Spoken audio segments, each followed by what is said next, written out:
On a bright afternoon in April of 1795, 37-year-old James Phipps Sr. squinted in the sun as he carefully trimmed a hedge, trying to shape an overgrown bush into a perfect sphere. James was a gardener, and he tended to the estate of one of the most prominent men in Berkeley, England, a physician named Dr. Edward Jenner, who was a leading crusader against what was then the world's most feared disease, smallpox. James did not always like his job. The days were long, the weather was often bad, and his hands were always covered in cuts and sores. But working on Dr. Jenner's estate was never dull. His boss treated an unending parade of people suffering from hundreds of small, painful sores from their tongues to their toes. These sores were how smallpox got its nickname, the speckled monster. But no matter what Dr. Jenner did to help, nearly a third of the smallpox patients died, while most of the survivors ended up with scars all over their faces. And today, Dr. Jenner was doing something particularly strange. He was deliberately exposing healthy people to the deadly disease. As James trimmed the hedge, he could look through the window into Dr. Jenner's office. The dark, wood-paneled walls were lined with cabinets full of medical supplies, and the silver-haired physician stood in the center of the room, using a mortar and pestle to grind up scabs he'd collected from other patients' smallpox sores. One by one, people went into the office and allowed Dr. Jenner to blow these scabs into their noses, sending the virus deep inside of their bodies. The doctor called this process variolation. Dr. Jenner had told James that it was better to make patients sick with a mild case of smallpox like this, rather than for them to get a much worse case naturally. After all, once a patient got smallpox, they could never get it again. James had nodded like he understood, but inside, he thought it was pretty odd for healthy people to come to the doctor to get sick. Sometimes people died from the smallpox infection that Dr. Jenner gave them. So James winced every time he saw the doctor blow through his straw, knowing that the patient would soon return covered in the ugly smallpox rash. Most alarming though, James knew that one day, his 8-year-old son, James Jr., would have to go through the same ordeal. Dr. Jenner would insist. But James hoped that day was still years away. Until then, he decided to just put the frightening thought out of his mind. He stepped back again to check the shape of the hedge. It still looked a bit like an egg, so he leaned back in and kept on trimming. A few days later, James squatted beside the flower beds that lined the front of Dr. Jenner's vast, ornate home. He dug a small hole, placed a tulip bulb inside, and buried it. He moved 6 inches down and began to dig a second hole. But then he heard footsteps coming up the walkway. James turned to see a local cattle farmer named Joseph Merritt heading towards the porch. James was surprised to see him because Joseph had come by for Dr. Jenner's clinic just a few days ago. Joseph should have been stuck at home with smallpox right now, but instead, he looked perfectly healthy. The smallpox virus that Dr. Jenner blew into his nose must not have made him sick. James lifted up a dirty hand to wave, and Joseph nodded at him before knocking on the front door and heading inside. James went back to planting tulip bulbs, but he kept thinking about Joseph. He'd never seen a person get variolated and not get sick afterwards. James tried to mind his business and focus on his work, but he just couldn't shake his curiosity. So, as he moved further down the flower bed, he peeked through a window into Dr. Jenner's clinic. Joseph sat on a wooden exam table, and to James's horror, the doctor was blowing a straw into Joseph's nose. He was exposing Joseph to smallpox again. James kept looking through the glass, wondering how Joseph had managed to avoid catching smallpox the first time. And also James thought, how sick was Joseph going to get now that he had received a double dose?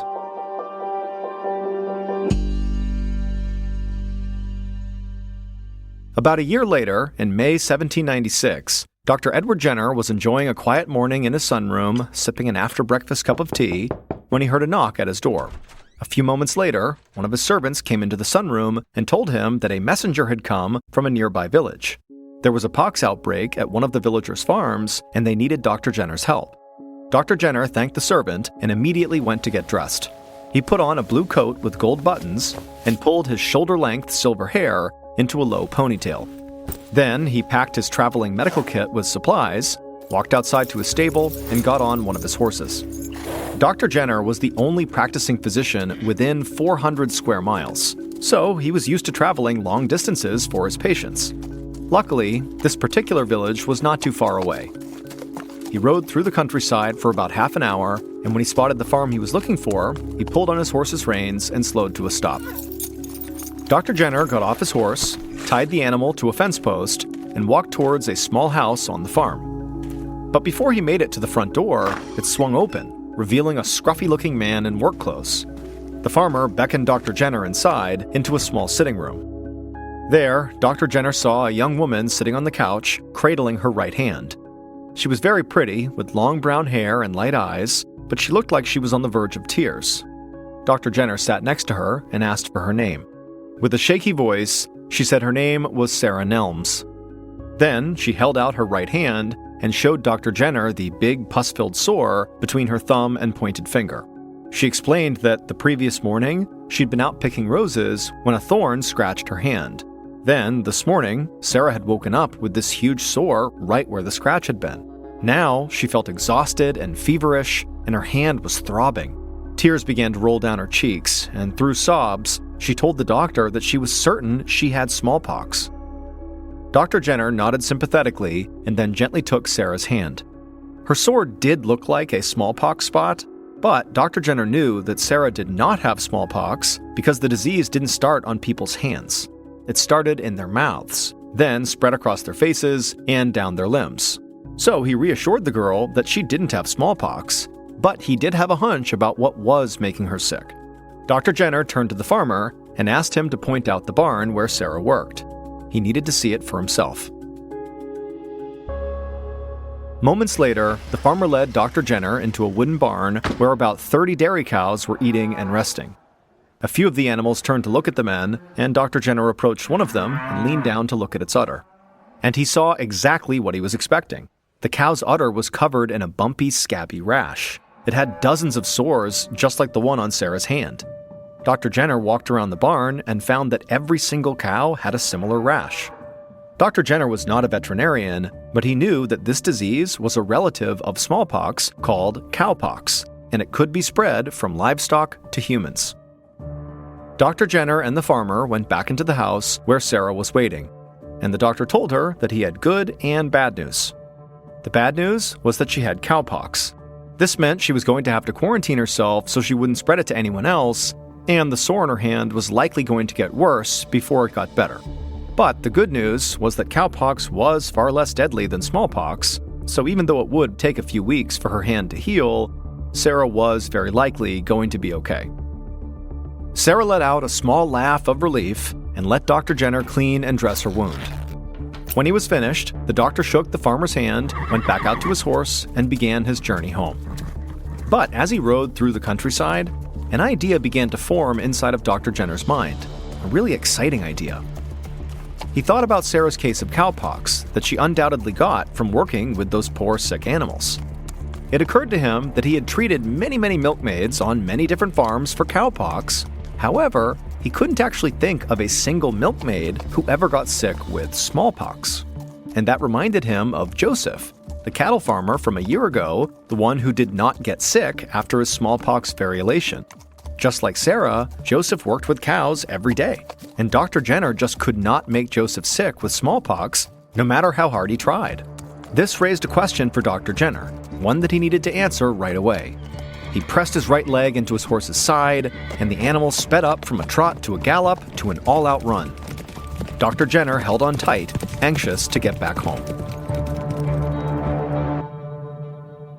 Sitting in his office chair that same afternoon, the doctor rifled through a cabinet full of local medical records. He found the file for Joseph Merritt, the cattle farmer he'd tried to variolate last year, and in Joseph's medical history, Dr. Jenner found the answer to his burning question.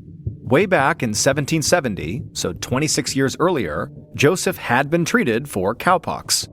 Then, 2.5 decades later, Dr. Jenner tried to variolate him against smallpox twice, and it didn't work. It was like Joseph was already immune to smallpox, even though he'd never had it before. So Dr. Jenner wondered, what if Joseph's previous cowpox infection was what had made him immune to smallpox? And what if the doctor could use this information to help other people? Dr. Jenner might be able to deliberately expose people to cowpox, a painful but ultimately non-fatal disease, to make them immune to smallpox, a far more dangerous illness. The doctor's mind spun a mile a minute.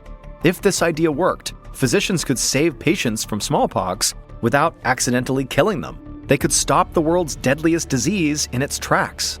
But Dr. Jenner knew he was getting ahead of himself. First, he had to prove that his cowpox theory was right. And the only way to do that would be to experiment on a patient who had never had cowpox or smallpox. And because pretty much every adult that Dr. Jenner treated had suffered from one pox or the other already, he was going to have to experiment on a child.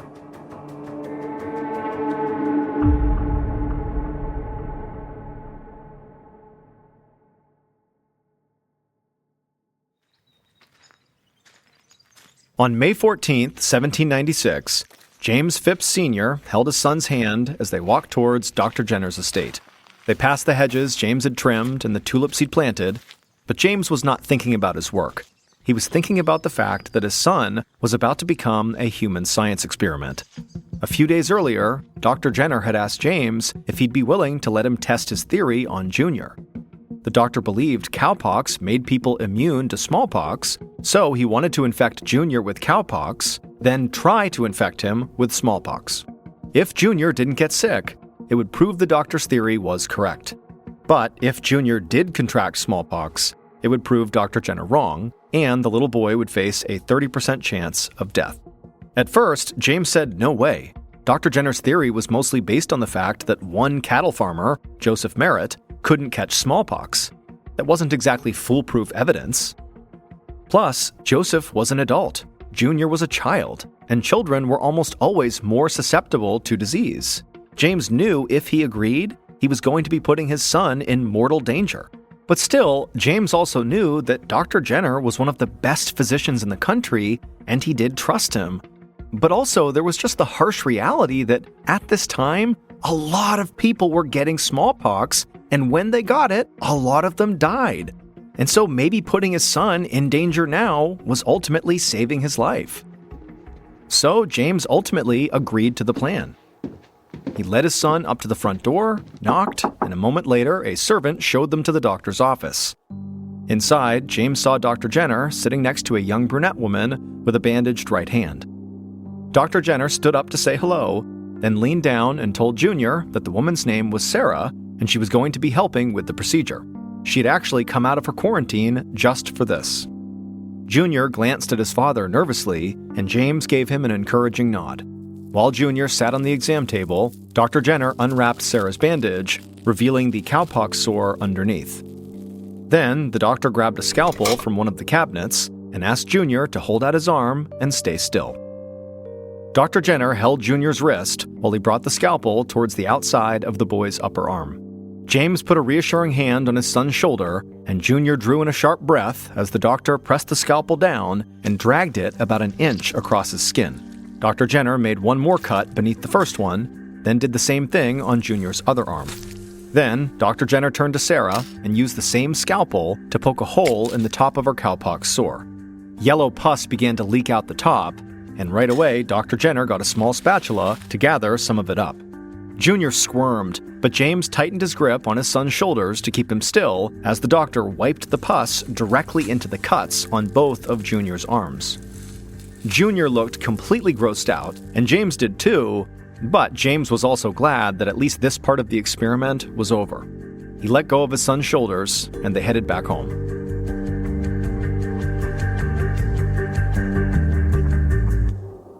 Nine days later, James felt like he'd made the worst decision of his life. His son had been stuck in bed for over a week with chills, body aches, and nausea. And James knew the worst was yet to come. Even if his son recovered from cowpox, which was feeling like a big if, he still had to be exposed to smallpox. Late that evening, James brought a spoonful of stew to Junior's lips, but his son refused to eat. He was too nauseous. A voice in the back of James's mind told him that he had put his son through all this suffering for nothing. But he shook off that nagging thought, then grabbed an extra blanket to keep his boy warm. Then he told his son to call for him if he needed anything at all.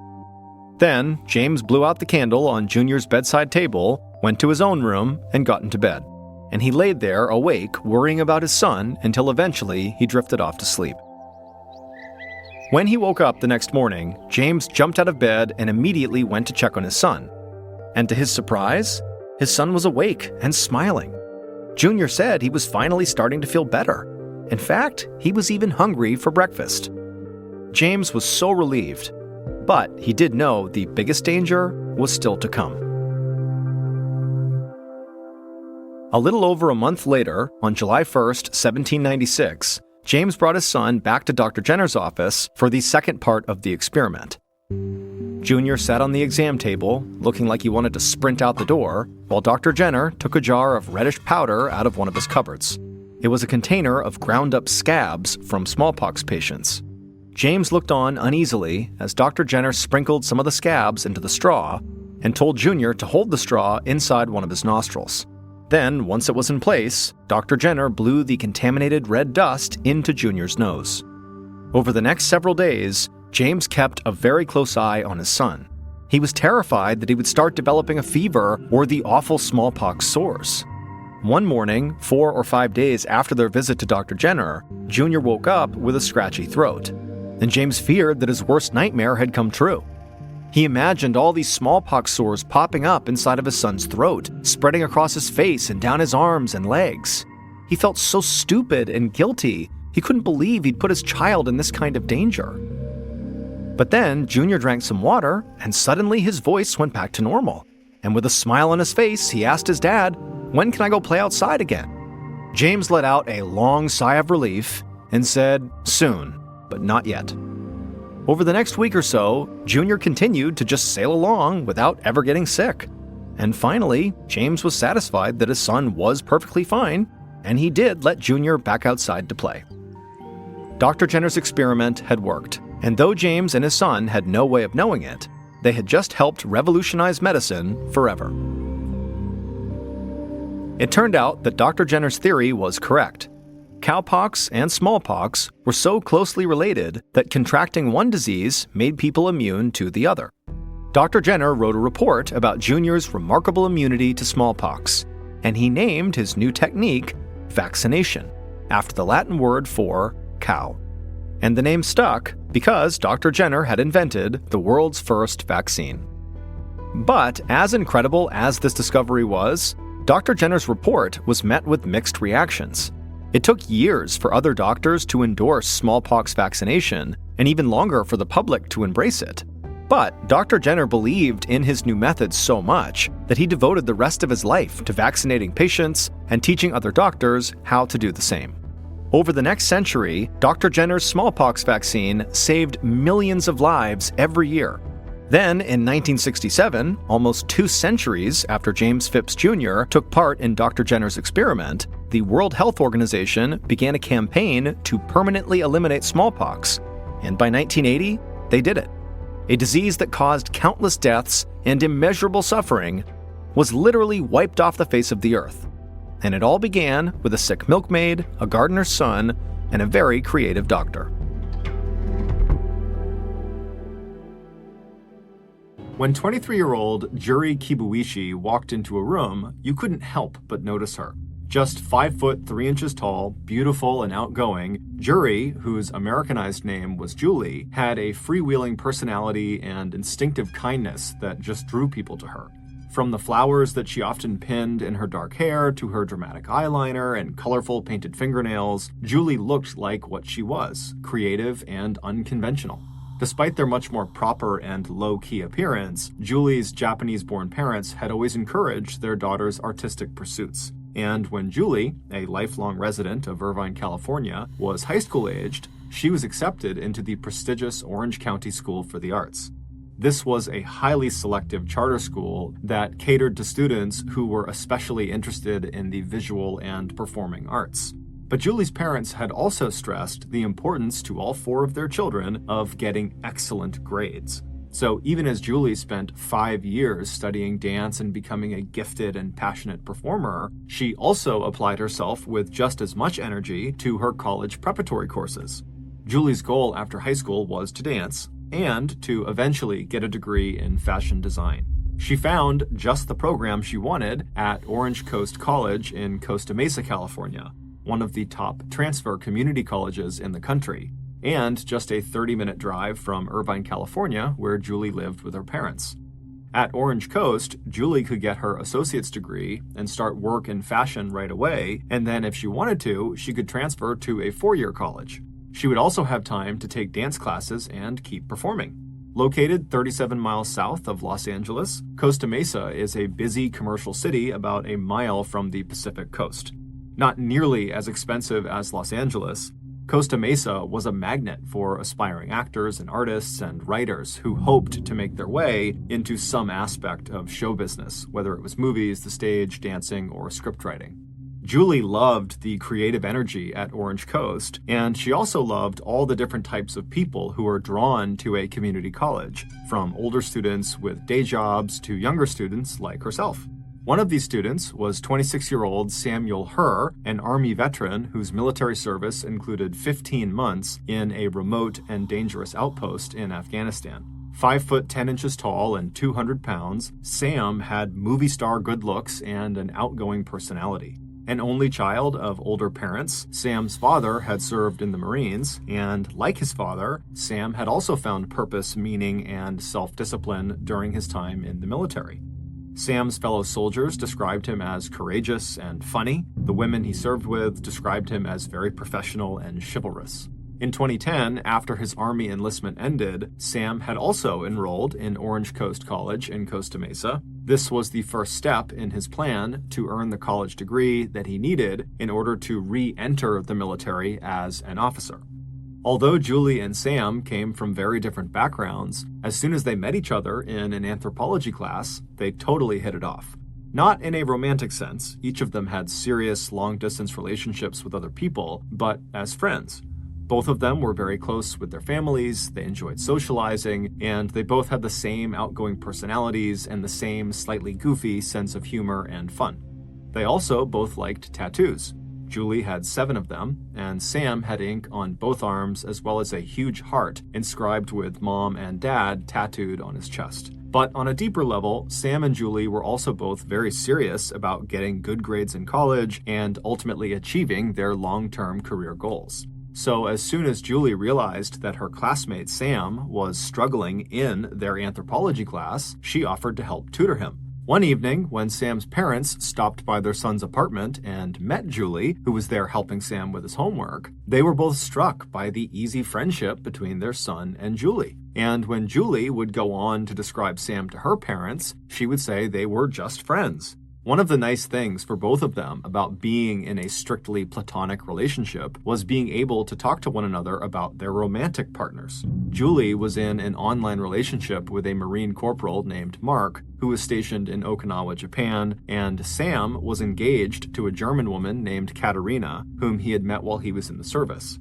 Sam also felt comfortable opening up to Julie about his combat experience in Afghanistan and the night terrors that he had brought home with him. As their friendship grew, Julie began spending more time with Sam outside of just tutoring, and one thing they both liked to do together was spend time with the group of young people who often gathered in the evenings and on the weekends outside of the large apartment complex where Sam lived. For Sam, the Camden Martinique Apartments, which is where he lived, were the perfect location. It was less than a half mile from Orange Coast College and only a 30-minute drive from where his parents lived in Anaheim Hills. The rent wasn't cheap, but Sam had always been very careful with money, and he had saved $62,000 in combat pay that he had earned while he was serving in Afghanistan. Among the big group of young people who hung out together at the apartment's pool and outdoor patios, there was one couple in particular that Julie and Sam got to know pretty well. 26-year-old actor Daniel Wozniak and his fiancée, 23-year-old actress Rachel Buffett. Like a lot of actors, Dan and Rachel struggled to make ends meet, even as they dreamed of breaking into the Los Angeles acting scene. Rachel, who was small with delicate features and long blonde hair, still looked the part of the Disney princess she once played at Disneyland when she was a teenager. Dan, who was a big guy, had an easy smile, thick dark hair, good looks, and a booming voice that helped him land lead roles in the community theaters where he and Rachel often starred opposite one another. Usually dressed in khaki shorts or pants and Hawaiian shirts with bright prints, Dan never felt more at home or more genuinely himself than when he was on stage. In the spring of 2010, when Julie and Sam met Dan and Rachel, Rachel was busy planning the couple's wedding. After a 2-year-long engagement, the big date was finally just weeks away, May 28th, and afterward the couple would go to Mexico for their honeymoon.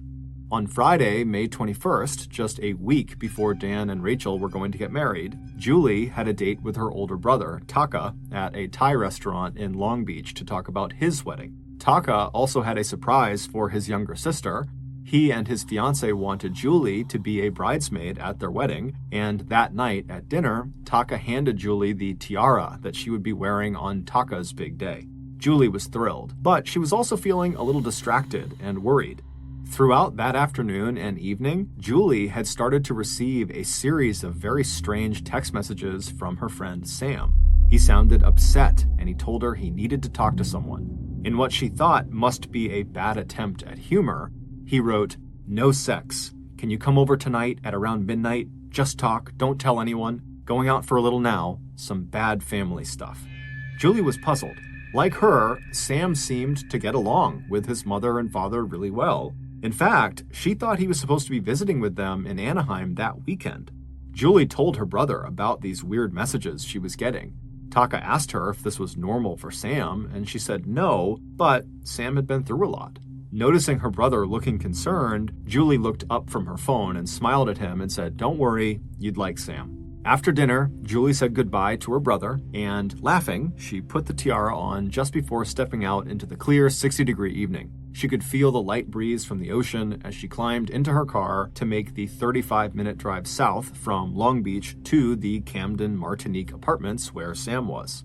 The following morning, Julie's mother, June, looked down the bedroom hallway of their house and noticed the door to her daughter's bedroom was open.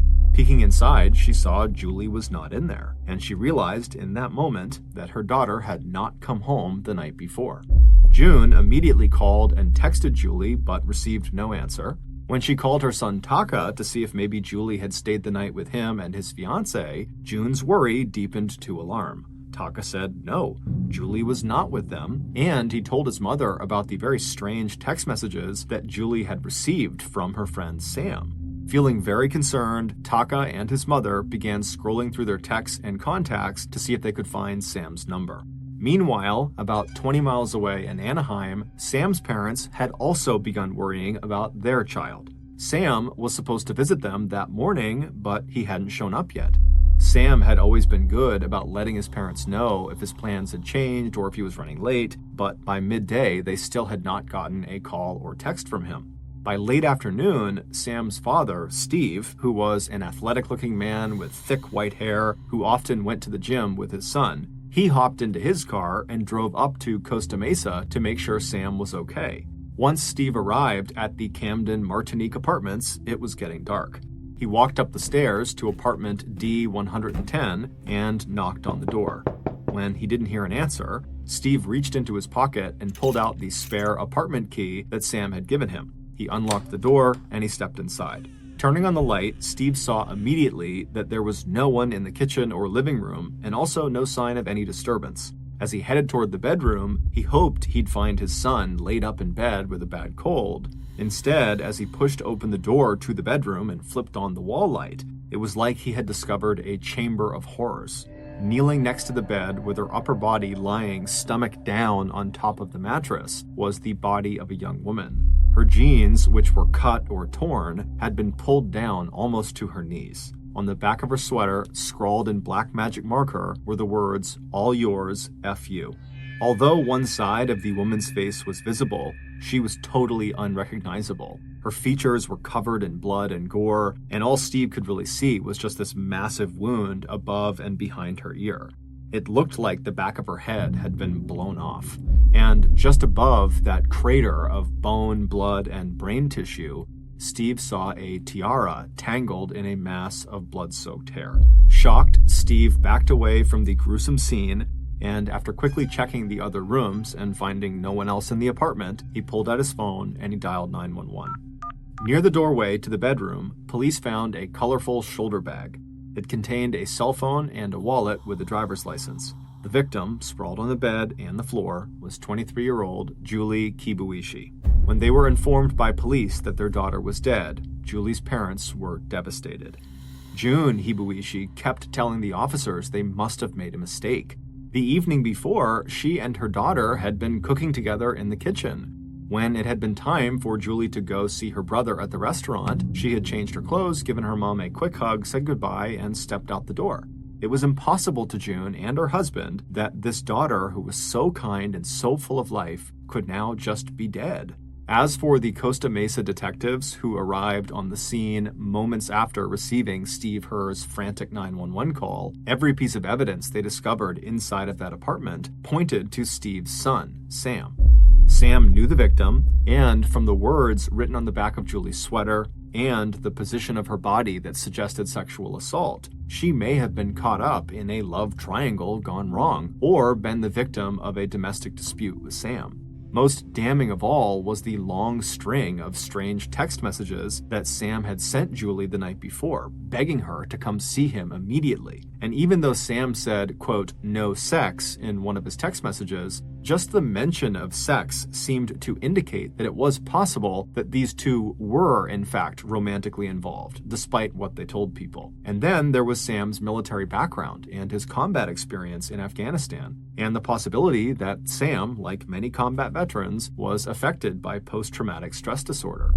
Maybe Sam had just snapped and killed Julie during an episode of combat-related psychosis. The cause of death appeared to be a single gunshot wound to Julie's head, and as a trained combat soldier, Sam would have known how to use a firearm. 24 hours later, when Sam still had not been located or heard from, the Costa Mesa police had found yet another reason to suspect he was their killer. After digging into Sam's background, detectives were stunned to discover that back in 2002, when Sam was 18 years old, he had been arrested and charged in connection with the murder of another teenager. Although Sam was eventually acquitted and cleared of all charges, he had been a serious suspect, and he had spent the better part of a year behind bars. The police wasted no time. They issued an all-points bulletin with Sam's picture and physical description plastered across the top of it. Meanwhile, however bad things looked for Sam, Steve Herr could not believe that his son killed Julie. Sam had been acquitted of all criminal charges related to that 2002 murder, and even after the trauma and stigma of spending months in jail, Sam had gone on to rebuild his life and reputation. He always had a steady job from that point forward, but it was when he enlisted in the army that he found his true sense of meaning and purpose. So while police launched a massive manhunt for the man they considered armed and dangerous, Sam's father started to do his own digging. If Sam was on the run, he would need money, and Steve shared a bank account with his son. Sure enough, when Steve accessed the shared account, he saw that every day since his disappearance, Sam had used his ATM card to make a series of large cash withdrawals. The trail led south to a bank of ATMs in Long Beach. The police had also tracked Sam's ATM card, and unlike Steve, they had access to the video surveillance at the ATMs. Looking at the camera footage, detectives expected to see the face of Sam Herr. Instead, the person seen using Sam's card was a teenage boy carrying a skateboard and wearing sunglasses and a hoodie. When the same ATM card was used to place a pizza order at a nearby pizza joint called Echoes, police were able to get the address of the house where the pizza would be delivered. They staked out that address, thinking that maybe Sam was hiding inside of the house, but when police, guns drawn, entered the house right alongside the pizza delivery person, the only people they found inside were the teenager they'd seen on the ATM surveillance tape and his mother.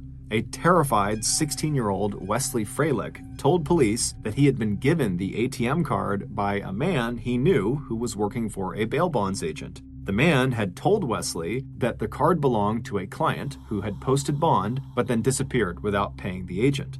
According to Wesley, this man who had given him the ATM card was someone his mom knew through the community acting that she did. Wesley said he was a good guy and he trusted him when this guy outlined the plan with the ATM card. Wesley would make withdrawals every day of up to $400 and turn the money over to the man who would wait in his parked car some distance from each ATM machine. As payment for doing this, Wesley would be allowed to use this ATM card to order pizza for himself. The name of this mystery man was instantly familiar to police: 26-year-old actor Daniel Wozniak.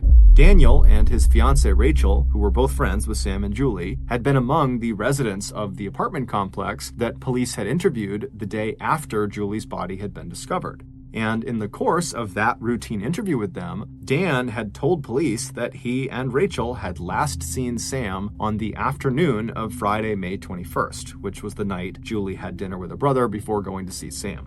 Daniel told police that he, Rachel, and Sam had chatted briefly that night, and then Sam had left the apartment complex with a man in a black hat who Dan did not recognize. After determining that the 16-year-old Wesley had no personal connection to Sam Herr, police decided to turn their attention back to Dan. The bail bondsman story just sounded like a total fabrication. They now suspected that Daniel might be helping Sam get money, and that Dan might even be hiding or covering for his friend. But tracking down Dan for a second interview turned out to be much more difficult than the police expected. When they finally reached Dan on his cell phone and asked him to come into the Costa Mesa police station for another interview, Dan was evasive. He wanted to help, but he was busy. It was the final week of the play 9, in which he and Rachel had starring roles. They were also just days away from getting married, and when they weren't rehearsing or on stage, they were busy with last-minute wedding plans. Frustrated, detectives decided not to wait any longer. On the evening of May 25th, just 3 days after Julie's murder, detectives crashed Dan's bachelor party. They found Dan, dressed in his trademark khaki pants and Hawaiian shirt, at a suburban Japanese restaurant named Tsunami in Huntington Beach. Guns drawn, police entered through both the front and back doors. That way, no one could get out of the restaurant without being seen. At about 10 p.m., in front of his stunned group of friends, police snapped handcuffs on Dan and charged him with accessory to murder. Dan was completely shocked, and the color in his face just completely drained. But once Dan was inside the police station, his demeanor changed. He suddenly seemed somewhat composed and told police that he wanted to tell them what his real connection to Sam Herr was. Sitting in a plastic chair in the corner of the small interrogation room, Dan took a deep breath and then came clean.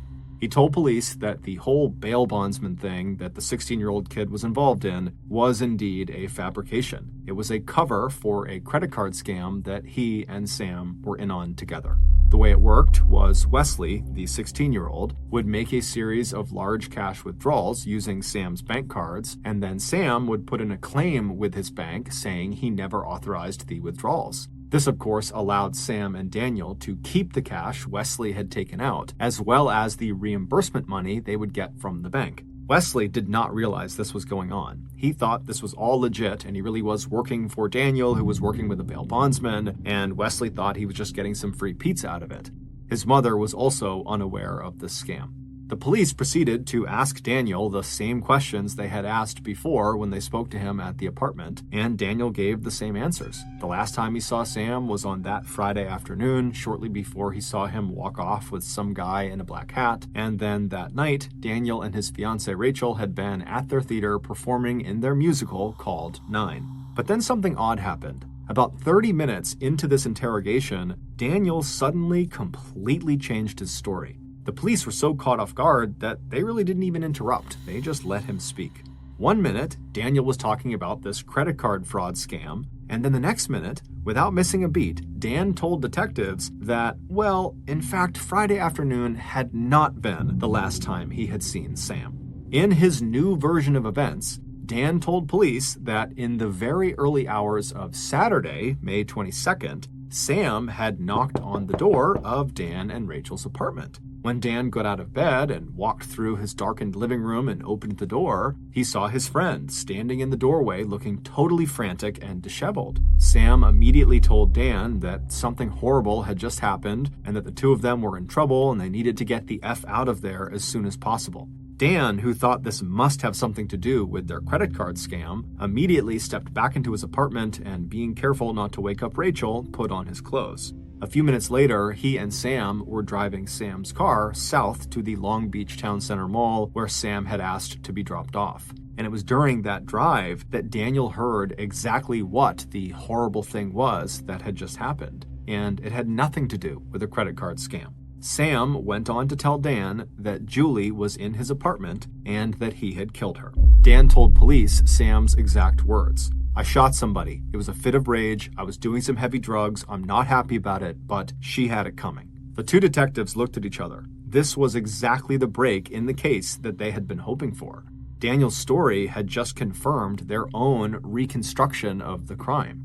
Now they hoped that Dan could help them locate their killer, Sam. According to Dan, he had no idea where Sam was or where he was going, and that before they parted ways, before Sam got out at that mall, he had threatened Dan and told him that if he went to police and ratted him out, that Sam would come back and kill him, or he'd come back and he would kill his fiancée Rachel. And so when police had questioned Dan and Rachel the day after the murder had been discovered, Dan had panicked and lied to police in order to protect himself and his fiancée. He told police there was no man in a black hat, that he had made that up. At this point in the interrogation, Daniel was a wreck, and he just repeatedly apologized to police for misleading them. But despite Dan's sincerity, the police were now concerned that he might be hiding even more information about Sam, and so they decided to apply some pressure. At 11:43 p.m., about 1 hour into this interrogation, police asked Dan if he would give them permission to take a DNA swab. That way they could confirm that Dan was never present at the actual crime scene. Right away, Dan agreed. At this point, he was extremely eager to do anything he could to remove himself from the suspect list. As soon as the detective finished taking the swab out of Dan's mouth, the video camera inside of the interrogation room captures Dan's very obvious sense of relief. It was clear as he started to check his pockets and put his cup of coffee down on the floor that Dan thought this whole thing was over. The interview was over, he had done the swab, and now he could leave. But just seconds later, as the detective who had taken the DNA swab peeled off his gloves, the other detective asked Dan where exactly in Sam's apartment were police investigators likely to find Dan's DNA. Since Dan was a regular visitor in Sam's apartment, if they were going to use his DNA to rule him out as a suspect, they needed to know what Dan had already touched. And this question seemed to startle Dan. The camera footage showed him running his hands through his thick black hair, and for the first time, Dan looks kind of nervous, but he does tell police that they are likely to find his DNA in both the bathroom and perhaps out on the patio. Those are the two places he would go inside of Sam's apartment. After Dan says this, one of the detectives asks Dan point blank, "Did you see Julie's body inside of Sam's apartment?" Dan practically shouted that he had not, that all he knew about the murder was what Sam had told him in the car on the way to the mall that night. But the detectives, noticing that Daniel was really starting to fall apart and act nervous, they decided to ramp up the pressure by bluffing. Leaning forward towards Dan, who was now leaning back in his chair, one of the detectives asked Dan, "So, if you claim you were only in Sam's bathroom and patio, then why did we find your DNA inside of Sam's bedroom near Julie's body?" Now, keep in mind, they had no way of knowing if his DNA was inside of that apartment. They wouldn't have known for weeks. But Dan didn't know that. He thinks what they're telling him is factual. And as soon as they said this to him, Daniel changed his story again. Looking totally defeated, Dan slumped down in his chair and he said, Okay, I'll tell you. This is what really happened. According to Dan, when Sam arrived at his apartment in the early morning hours of Saturday, May 22nd, and told Dan they needed to get the F out of there, before they got in the car and drove away, Sam had told Daniel what he had done and then took Daniel up to his apartment and actually showed him Julie's body. At this point in the interview, the cameras showed Dan back on his feet, pacing across the small windowless room. He's agitated and he's running his fingers through his hair. And for the next 3 hours, the two detectives pressed for more details about exactly what Dan had seen in Sam's bedroom. By 2 a.m. on Thursday, May 27th, Dan had been talking, yelling, and sometimes whispering to police for 4 straight hours. He was exhausted, and since he was getting married in now less than 48 hours, he was desperate to just wrap this up so he could go. So at 2:17 a.m., Daniel, who had been caught completely between a rock and a hard place, between trying to protect his friend or telling the cops everything he knew, seemed to crack. "Yes," he finally shouted at detectives. "Yes, I saw her goddamn body. Is that what you want to hear? I saw 2 gunshots in her head." Both detectives suddenly went completely still and looked at each other. They also looked up at the camera that was recording the interview and playing it live in an adjoining room where a third detective was watching it. All 3 detectives were thinking the exact same thing. Dan Wozniak had just given them a critical new piece of information.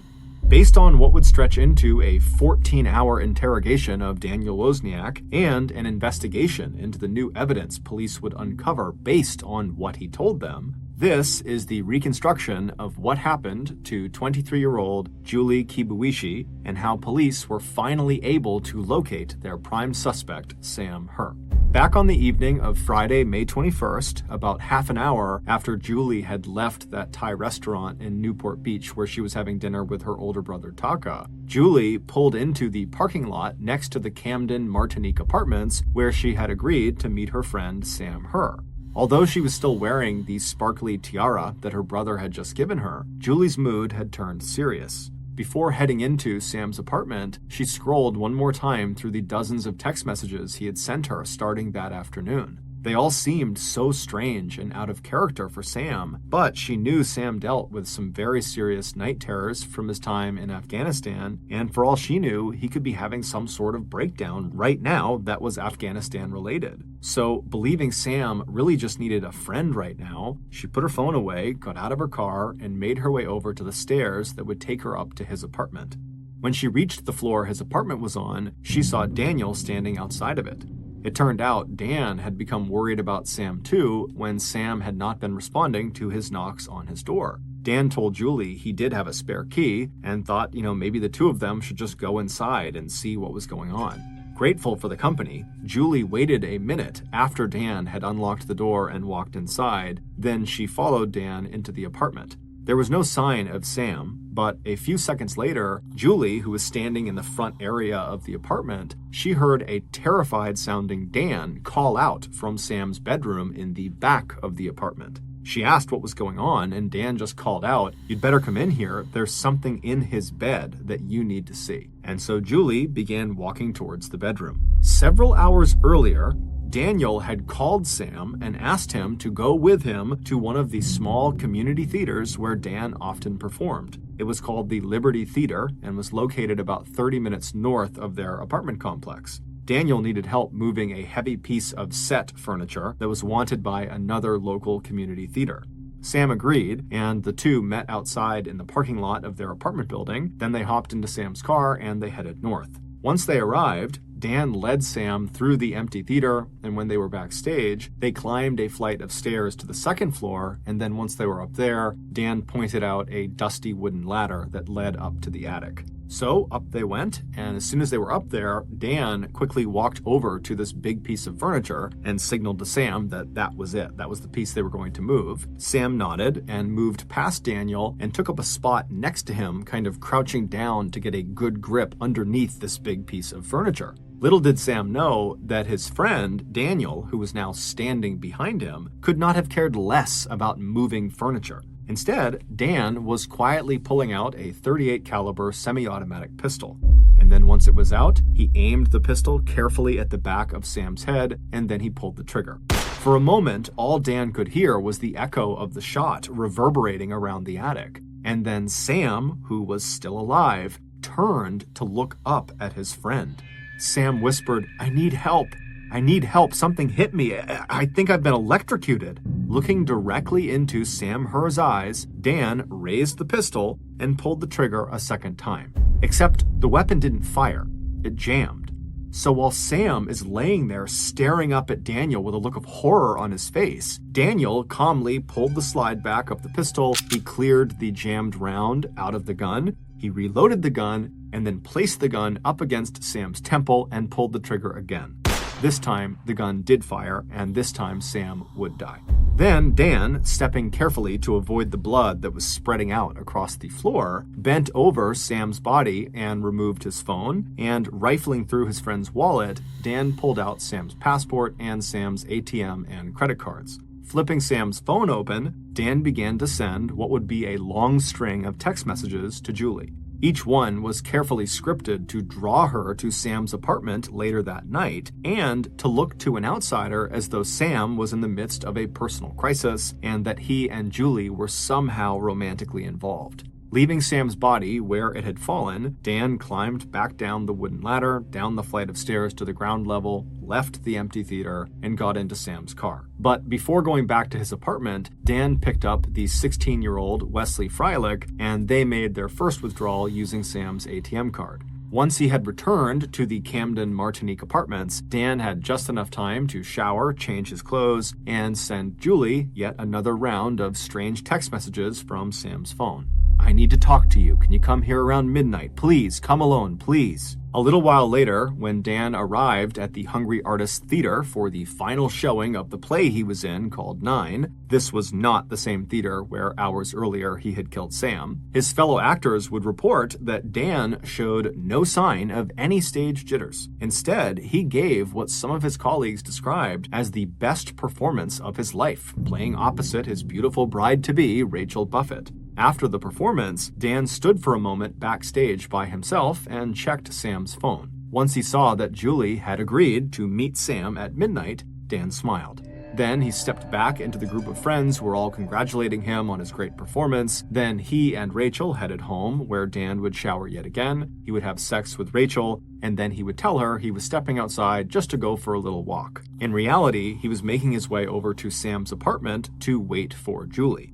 At midnight, Julie arrived, and then when they both went inside and Dan went into the back bedroom and called out for Julie, Dan did, in fact, have something he wanted Julie to look at in the bed, but not because there was anything for her to actually see. Once Julie had walked into the bedroom and put her bag down and stood in front of the bed, not seeing anything on it, Daniel reached around her and pointed at the center of the bed and told her she needed to look closer to see what he was talking about. And so confused, Julie leaned forward, looking at the center of the bed where there was nothing. And as she did that, Dan pulled out the same pistol he'd used to kill Sam earlier in the day, and he aimed it at Julie, and he fired 2 shots into Julie's head, hitting her just below the tiara that was now tangled in her blood-soaked hair. Moving quickly, Dan arranged the scene as he would any other stage set.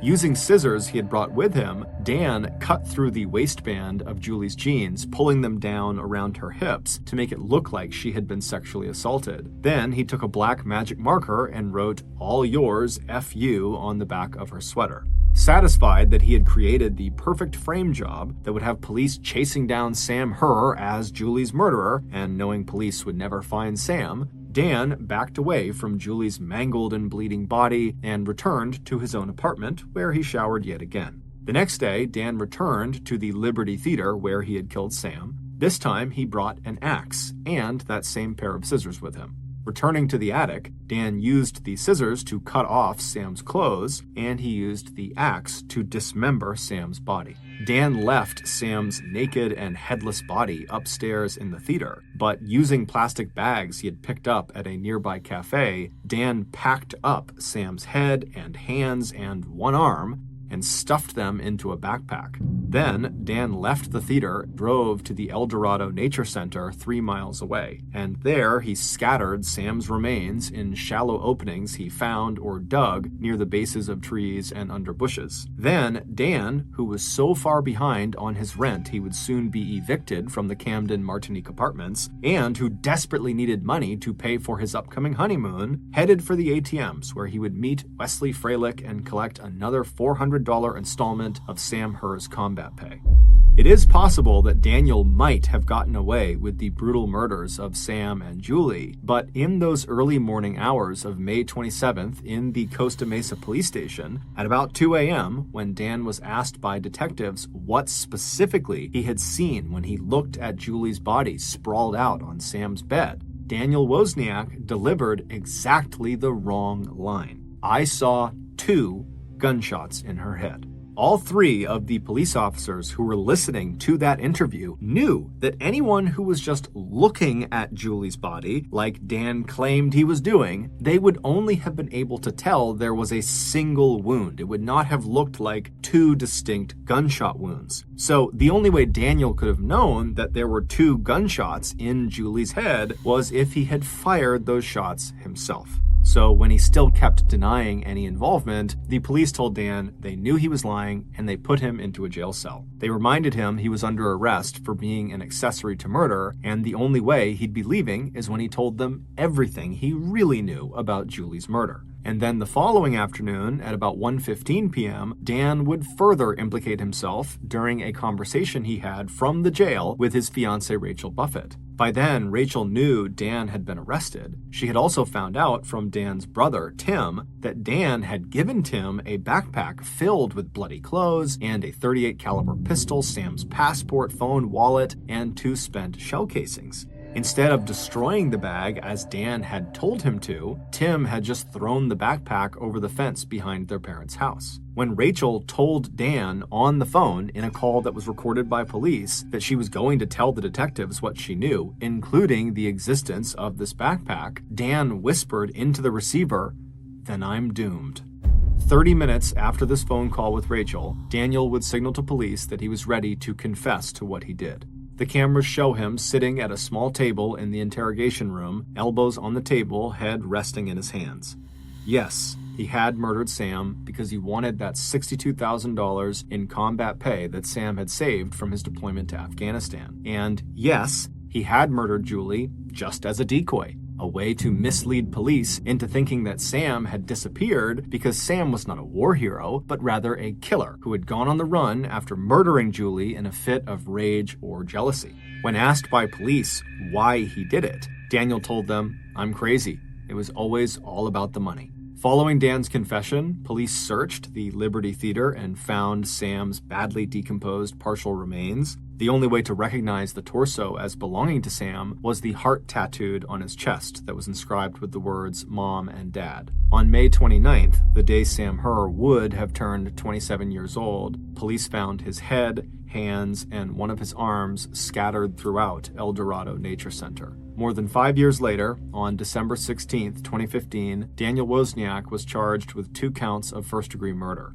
At the penalty hearing in September 2016, Daniel was sentenced to death. 3 years later, a separate jury found Dan Wozniak's ex-fiancée Rachel Buffett to be an accessory after the fact, after further investigation revealed that she had lied to police to cover up her possible involvement in the crime and to protect her then-fiancé Daniel Wozniak. As for the families of the victims, June Kibuishi wonders if she had taught her children, especially Julie, to be too kind. And for Steve Herr, the thought of his son's final moments will haunt him for the rest of his life.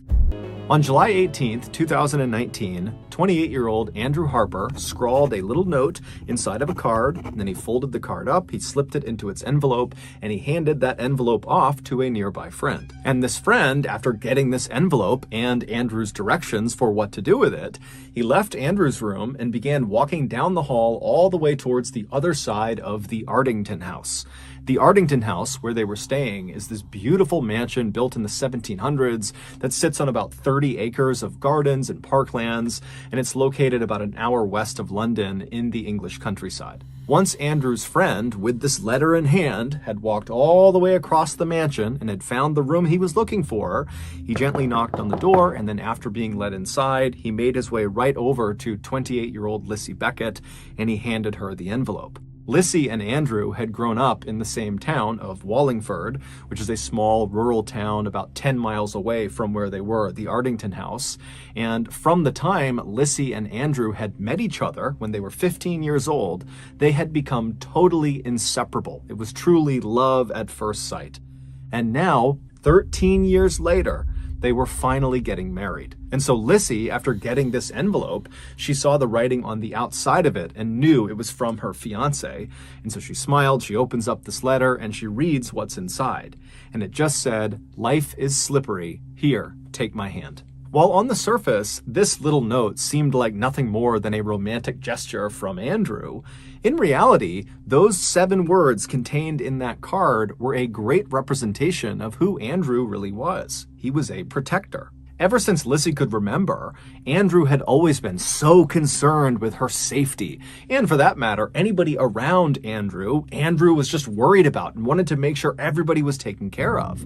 And as Andrew got older and grew to be this massive 6'5" tall man, his natural inclination to protect other people only became more pronounced. While Andrew was known for being incredibly charming and friendly and approachable, at a moment's notice, he could flip the switch and literally step in and use his big frame to protect anybody that needed protecting, no questions asked. And so it came as no shock to Lissy, or really anybody who knew Andrew, when Andrew, at the age of 19, became a special constable or volunteer police officer for the Thames Valley Police Department.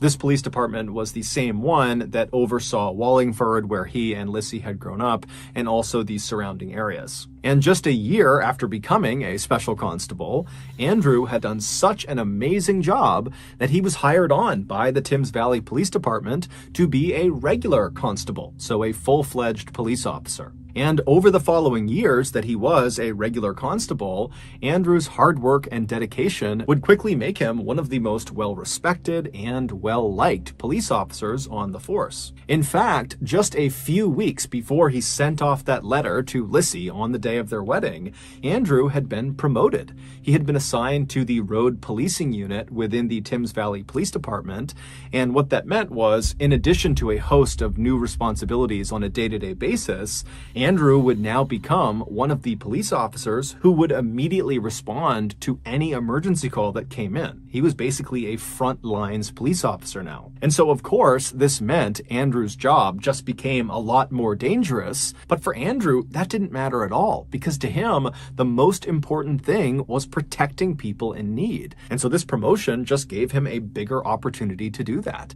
And so Lissy, after reading this little note that Andrew had just sent her, she set it down on the table, and now with a big grin on her face, she finished getting ready, and then that afternoon, she and Andrew would walk down the aisle, and they would say, "I do," in front of their families and their closest friends, and then that evening, after the newlyweds had had their first dance as a married couple, they would tell each other that this was the happiest day of their lives. 28 days later, on August 15th, Andrew, along with his partner, who also was named Andrew, his name was Andrew Shaw, they were conducting a surveillance operation in a town called Reading. Reading is a town about 30 minutes south of Wallingford. Just after 11 p.m., the men finally decided it was time to shut down their operation and head back home. Their shift had actually ended 4 hours earlier, but being hardworking and diligent police officers, they had worked overtime because they knew it would help their unit. But now at 11 p.m., they were totally exhausted, and so as they're kind of yawning and packing up their things, Shaw, who was driving, would fire up the engine of the unmarked BMW car they were in, and then once it was on, he would pull away from the curb, and they would start heading north. At the same time, a very distressed man who lived not far from where Andrew and Shaw had just been doing surveillance, he called 999, and he told the dispatcher that just a few moments ago, this gray sedan had pulled up his driveway and stopped right outside of his property. Now, this man's property was off of a road called Admore Lane, which was this winding one-lane country road that had very little traffic, and there was not that many properties off of it. And so for anybody to pull on to this man's property would have caught his attention, let alone a car pulling onto his property in the middle of the night. And so as soon as the man had seen these headlights coming up his driveway, he had gone to the window and watched, wondering, what is this person doing? Had they turned onto the wrong property? Are they going to turn around and leave? But to his horror, once this car had stopped right outside of his house, 3 masked men who were carrying weapons of some kind got out of the vehicle. And so at that point, the man had frantically dialed 999, and as he's trying to describe the situation to the dispatcher, he suddenly tells the dispatcher, as he's looking out the window, that he thinks these men are here to steal his quad bike. His quad bike was parked right outside of his detached garage, and he saw them walking towards it. And so he tells the dispatcher, who's already told him that police are on the way, he tells the dispatcher, "I can't wait any longer. I'm going out to confront them and stop them from stealing my bike." The dispatcher yells at him not to and says, "They have weapons. Stay in your house." but this guy's not listening. And so he runs to his front door, he opens the front door up, but by the time he's looking outside, the gray car, the three masked men, they're all gone, and so too is his quad bike. And so he goes back in the house, he's talking to the dispatcher, and the dispatcher says, look, just stay at your house, the police are on the way, they will intercept that car, they'll get your quad bike back. And so seconds later, a call went out over the radio to Timms Valley Police to go and intercept this gray car on Admore Lane. So whoever was closest, go over there, but be advised, the occupants of this car are three masked men that are armed and dangerous. Now, Andrew and Shaw, when they heard this call, they would have known that they were not the only officers that could have taken this call. And they also would have known that they've been off the clock now for like 4.5 hours. There was no expectation that they would continue to work and go take this call. But they didn't care at all. When that call came across, the only thing they thought about was, do your job. And so Shaw, he whips the car around and he speeds towards Admore Lane and he pulls off of the main road called the A4. He gets onto Admore Lane and he starts driving north. Now, as soon as they turned onto that road, their vehicle effectively blocked the way for anybody coming the other direction. And so at this point, they're expecting this gray car full of these masked men to be coming in their direction, and they are now blocking the way. And so Andrew and Shaw, as soon as they get on that road, they know a close quarters confrontation is almost guaranteed.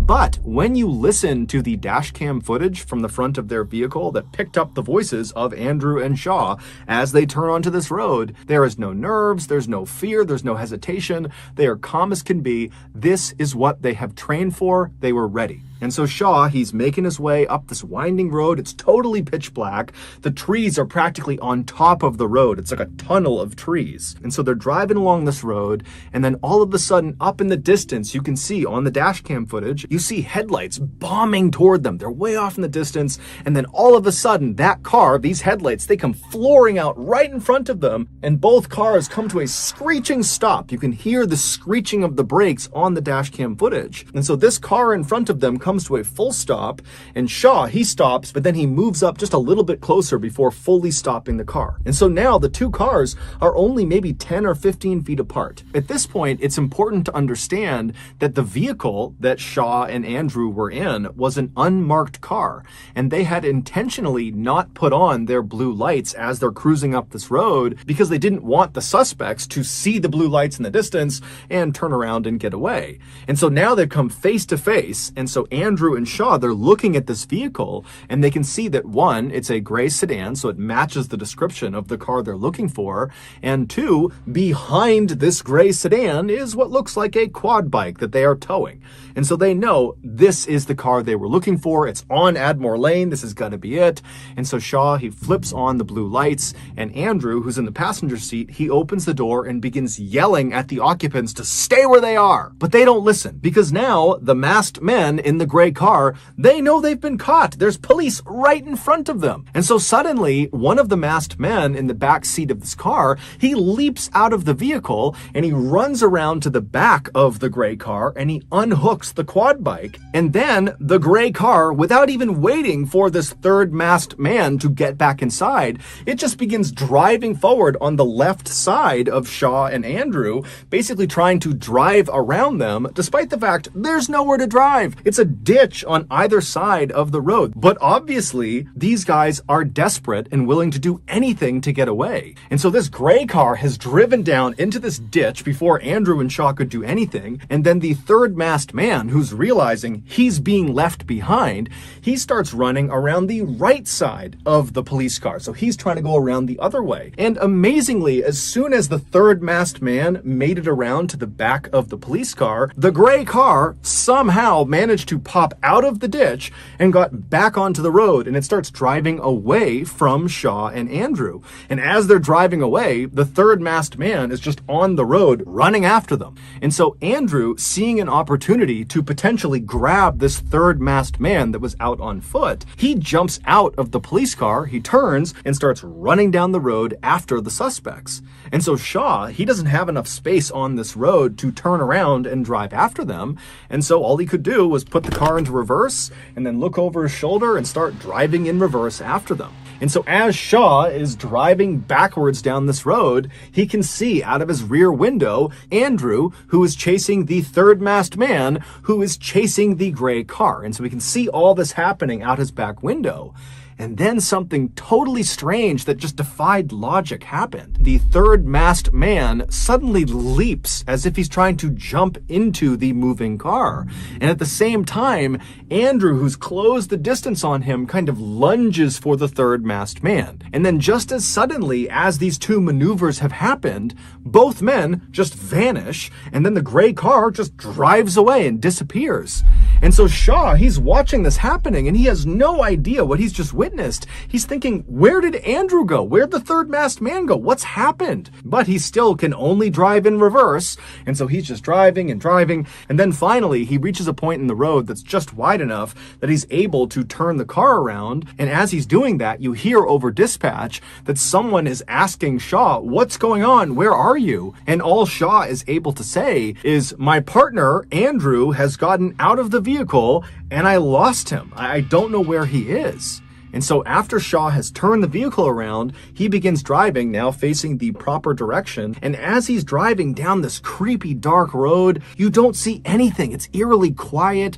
Andrew's nowhere to be found. The car is nowhere to be found. The third masked man, there's no one. And so Shaw is just driving down the road, hoping that as he makes one turn or the next, he's gonna see his partner just kind of running on the road somewhere, but he doesn't.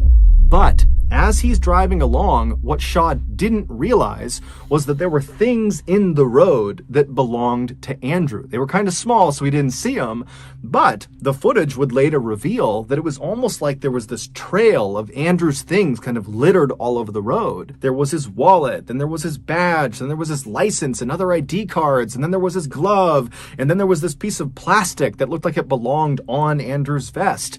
And then a little farther down the road, because Shaw is still driving and scanning for his partner and scanning for anything, and there's just nothing.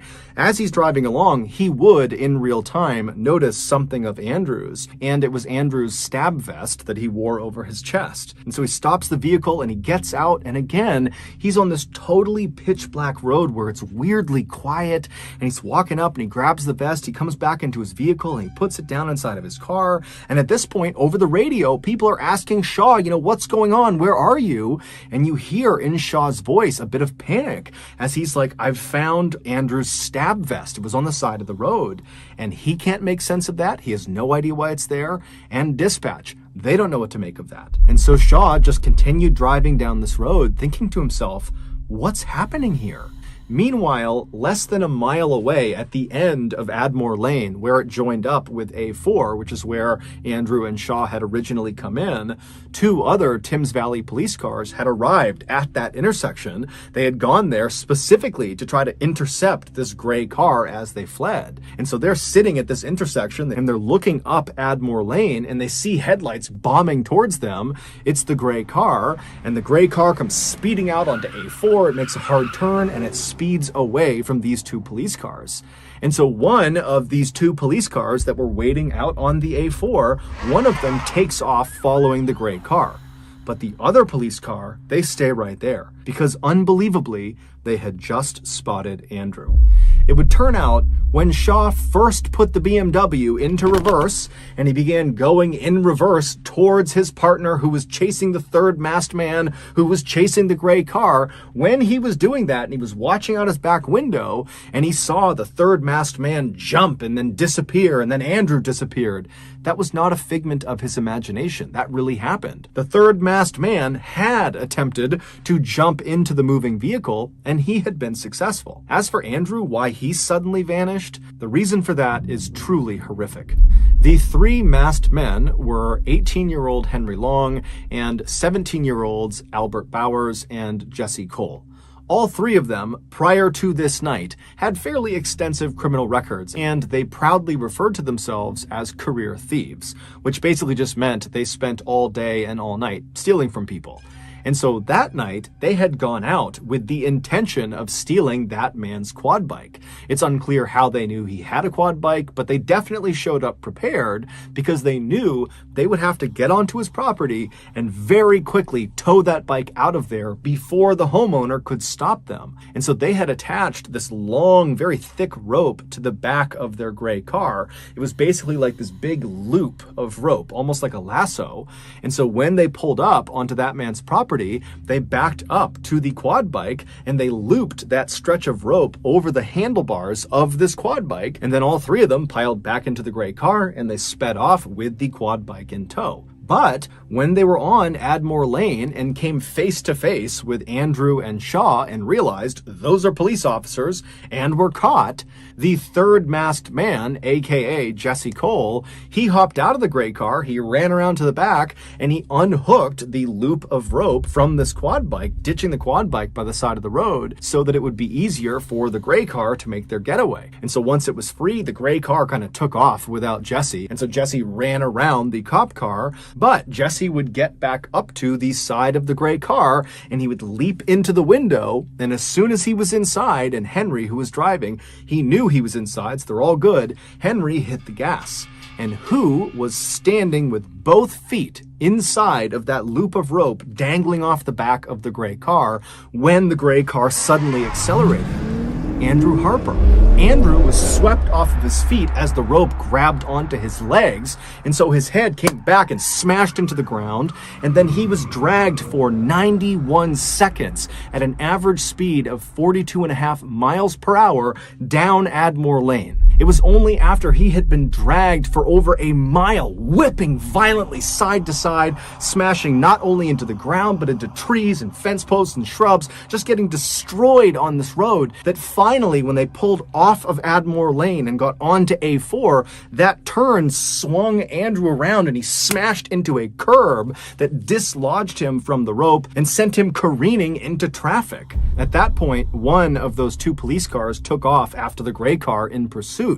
But the other car, they saw Andrew as he was thrown off the back of the gray car and launched onto A4. Now, initially, they actually thought that the suspects were just hauling a dead deer behind them because it looked like a bloody deer carcass was dangling behind the car. But when they ran up to see what it was, they saw it was their colleague. It was Andrew. And so immediately they tried to save his life. But Andrew's injuries were catastrophic. He had been destroyed. And so Andrew Harper would die at 11:45 p.m. on the side of the A4, about 20 minutes after he and his partner had so selflessly agreed to go after this car despite the fact they didn't have to. The three killers were arrested about 1 hour after Andrew had died. A police helicopter had spotted their car parked amongst some buildings about 4 miles away from where Andrew was found. During their trial, the three teens would say they had no idea that Andrew was attached to that tow rope as they sped down Admore Lane. This is despite the fact that the prosecution, they went out and recreated the exact scene that played out on Admore Lane. They used the same car, they used the same tow rope, and they used a very lifelike dummy that was the same size as Andrew Harper. It was 6'5", 200 pounds, and they strapped it on the back of the car, and they drove the same mile stretch to see what it would be like to drive with Andrew attached to the back. And these experts that went through this recreation over and over and over again, they said the same thing. It was nearly impossible to drive the car because as soon as the dummy would start to shift one way or the other, it would tug and pull on this little gray car. And so handling this car would have been a nightmare, not to mention the fact that the sound of Andrew grinding against the cement and smashing into trees and posts would have been extremely loud. And so the prosecution attested that there was absolutely no way that those three teens wouldn't have known that there was a person connected to the back of their car. Also, the prosecution said that all along Admore Lane, they found blood on both sides of the road, high up into bushes and on trees, indicating that as Henry had driven along with Andrew behind him, he must have been swerving violently side to side, most likely, at least according to the prosecution, to try to dislodge the person that was stuck on the back of his car. But the three teens never changed their story. They also never once said they regretted what they did. They showed absolutely no remorse. And when the verdict was read, and these three teens were not found guilty of murder. They were found guilty of manslaughter, but everybody knew that was significantly better because the sentences were so much shorter. When that verdict came back, these three teens were punching the air and cheering and laughing, just making a complete spectacle out of it. And then after being led out of the courthouse with the devastated family of Andrew Harper basically watching them, they were smirking and smiling at the cameras and waving and just treating the whole thing like it was one big joke. Still to this day, none of them have apologized or expressed any regret or remorse about what happened. In fact, two of the killers, Jesse and Albert, they've come out publicly and said they're going to write a book about this crime, about killing Andrew Harper, and there's no indication that this book is being written because they feel bad. It's almost certainly being written because it's an opportunity to make money. Following the verdict, Andrew's wife, Lissy, who was totally devastated not only by the loss of her husband, but also by what she viewed as total injustice with regards to the fact that these three killers had not been convicted of murder, she would go on to lobby for years to pass a brand new law called Harper's Law that would give an automatic life sentence to any criminal that killed an emergency worker while they were committing a crime, meaning this law would not differentiate between whether it was manslaughter or murder. If you killed an emergency worker while committing a crime, you're going to jail for life. And this year, Harper's Law was passed. However, it will have no effect on the sentences of Andrew Harper's killers. Henry would be sentenced to 16 years in prison, and the other two, Albert and Jesse, would be sentenced to 13 years in prison each. All three of them will be eligible for parole by the time they are 28 years old, which is the same age that Andrew was when they killed him. June of 2018, 18-year-old straight-A student Tyler Turner graduated from his high school in Central California. In the fall of that year, he was scheduled to go to the University of California, Merced with a full scholarship. He planned to study biochemical engineering because he was born with cerebral palsy and wanted to help other people with the condition. In August of that year, one of Tyler's friends said they wanted to go skydiving to celebrate their birthday. Tyler was nervous about it, but he had never done it before and figured, you know what, it'll be fun, I'll do it. His mother, Francine, who was very close with her son, was very nervous about her son jumping out of a plane, and so she asked if she could tag along to provide moral support and maybe take some pictures, and he said that was fine. So on the 6th of the month, Tyler and his mother hopped in the car and drove over an hour north to the Lodi Parachute Center, where they met up with Tyler's other three friends. They were all very nervous, but very excited. So the group went inside the main building, and Tyler went up to the counter and he paid $100 for a single tandem jump from 13,000 feet. A tandem jump is when two people jump together under one parachute. And so most commonly, you're going to have the instructor who's got the parachute on his or her back, and then on their chest, harnessed at 4 different points, is going to be their student or whoever they're jumping with, and they don't have a parachute. They're just tethered to the instructor who has the parachute. And so in this case, Tyler would be strapped on to his instructor. And so the advantage for Tyler as a first-time jumper is that he would not need to do anything once they're in free fall. The instructor would be 100% in control of keeping them steady in the air, of pulling the parachute, of dealing with any malfunctions, of flying the canopy, and of landing. It's all done by the instructor. After paying, Tyler and his mother walked over and met his instructor, the guy he'd be strapped onto. It was a 25-year-old man named Young Kwan who told him he had jumped over 700 times. And so Young told Tyler that he needed to watch a safety video before they did anything else. And so Tyler and his mother walked into the room, they sat down, the TV turned on, and a very simple safety video came on. And partway through it, another instructor walked in and just turned it off and told Tyler and his mother, you've seen enough, you guys can go. Francine was a little bit alarmed at this behavior because it seemed odd to skip over safety when you're jumping out of a plane for the first time, but she figured, you know what, they must know what they're doing, I'm sure it's fine. Just before 10 a.m., Young helped Tyler get into his tandem jump harness that would allow him to connect onto Young's chest. And then afterward, Tyler walked over to his mom, gave her a big hug, told her he loved her, and then he departed his mother and walked his way over to the staging area where he and the other jumpers that included his friends were waiting for the plane to start so they could actually board. While they waited, Tyler was really nervous, and his instructor picked up on it, and so to put Tyler at ease, he began filming Tyler and interviewing him about his upcoming jump to kind of make light of the whole situation, and it seemed to work. My name is Tyler Turner. What are you doing here? I am going to jump out of a plane. It's your first time. First time indeed. That's my mom over there. Hello. Very loving mom. Done a lot for me in my life. Hope more that she'll help me with more of my life, because I want to make it.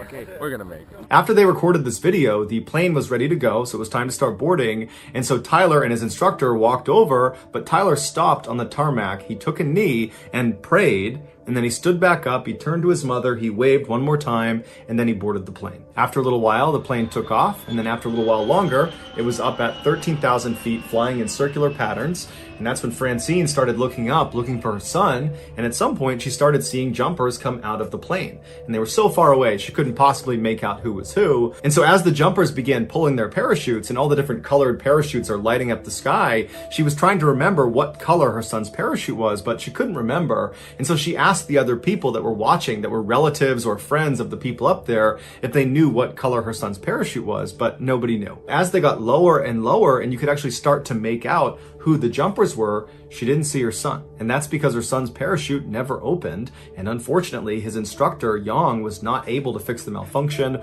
or fire off the reserve, and so they both crashed into the ground, killing them both instantly. Tyler's family sued the owner of the parachute facility after they discovered Tyler's instructor, Yang, was not even certified to be an instructor, and so would not have received any of the required training on how to handle parachute malfunctions, and the owner knew about it. Investigators also discovered that 20 people had died skydiving at this facility under the same owner, a ridiculously high number of fatalities that most people involved are attributing to the owner's general disregard for safety. And ultimately, a judge agreed with that sentiment and awarded the Turner family $40 million from the owner of this facility.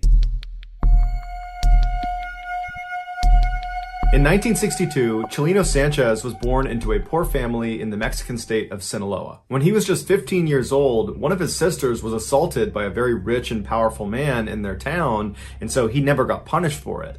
2 years later, when Chileno was 17, he saw this man at a party, and he walked up to him and shot him in the head, killing him instantly. After the murder, Chileno fled to Tijuana before ultimately crossing the US border into Los Angeles, where he stayed with his aunt. He worked odd jobs like picking vegetables and selling cars before he ultimately went into business with his brother, who was back in Mexico, and he worked with him to smuggle Mexicans into the US. But that operation stopped in 1984 when his brother was murdered in Tijuana. To commemorate his brother, Chileno, who always loved music, wrote a song about him. And he formatted the song in the typical Mexican ballad style called corrido, but his lyrics were graphic and gritty, something nobody else did when they wrote a corrido. Chileno spoke honestly and openly, not only about how his brother was killed, but also the struggles of living around drug trafficking and violence in Mexico. Shortly after writing the song, Chileno wound up in jail in Tijuana, Mexico, and while he was there, he would sing the song he wrote about his brother, and other inmates heard it and loved it. They had never heard a corrido sung like that.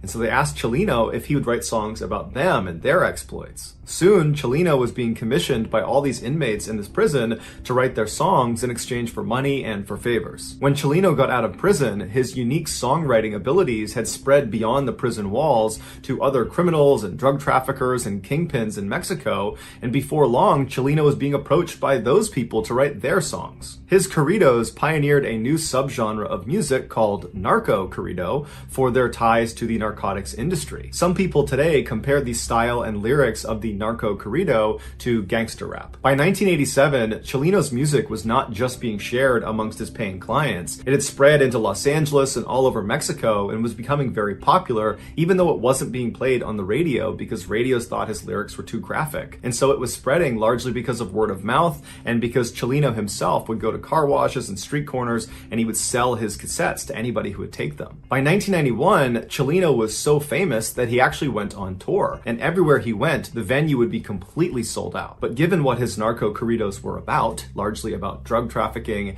and the people that are involved in that ecosystem, the people that would actually come to his performances were often rough and dangerous people, or were at least tied to rough and dangerous people. In 1992, when Chileno was performing in California, while he was on stage, this 33-year-old guy rushed onto stage with him and drew a gun on him, and and Chelino, who was always carrying a weapon himself, drew his pistol and fired at this guy first. And then what ensued was this crazy gunfight on stage, practically point blank, between Chelino and this guy. And they both managed to shoot each other. Chelino got shot in the lung, and this guy got shot in the mouth. They would both survive, but 8 audience members also got shot, and one of them actually died. This made international headlines and, by all accounts, should have devastated Chelino's career. But in fact, it had the opposite effect. It made him 10 times more famous because Chelino, he was representing narco-corrido music. And so in being the face of that, he kind of represented drug trafficking and criminals and outlaws all over Mexico and in the United States. And so he was kind of representing a very tough group of people. And so for him to have stood his ground on stage and shot first at this guy coming to attack him, it made him look brave. It made him look like a warrior. It validated him as the right person to be the face of narco-corridos. But Chelino also understood that this probably was not the last time that someone was going to try to hurt him. That in virtue of being the face of narco culture, there's bound to be people that are very violent that don't like him, and they might come after him too. And so he actually told his inner circle that he thought his days were numbered, that at some point someone was going to kill him. 4 months after the shootout, Chelino was back home in Sinaloa, Mexico, performing at a concert that his friends had told him he shouldn't do because he had lots of enemies in his hometown. But Chelino really wanted to do it. He got into the venue, he got on stage, his band was getting ready, thousands of people were coming into the audience, and before the show started, somebody handed him a note. And so Chelino takes the note, he's smiling, he's kind of looking around at the crowd, and then he looks down at the note and he reads it, and right away his expression completely changes. He looks distressed, he rubs his brow, he frowns, he kind of looks up at the crowd like he's looking for someone, and then he just goes blank in the face, and he's looking out like he's looking past the crowd. And it's this long period of time where he's just blank staring into the audience. And then all of a sudden he just snaps out of it, takes the note, puts it in his pocket, picks up the microphone, and proceeds to give one of his best live performances to date. After the concert was over, Chelino made a special effort to say bye to everybody in his band, and he said bye to some people in the crowd, and then finally, after this kind of long drawn out goodbye, he walked out the back door. Shortly after, he was kidnapped, tied up, and then shot in the back of the head, execution style. It would turn out that note he received on stage was from his killers, who we don't know exactly who they are still to this day, but the note said, after this performance, we're going to kill you. And so that was the reason Chelino was so distressed, because whoever it was, he obviously understood it was a credible threat. But instead of panicking, he just decided he would give an amazing performance and then face his destiny. And so when he went outside, he knew he was going to get murdered. And he did. Here is the moment Chelino was handed that note on stage, informing him he had been marked for death.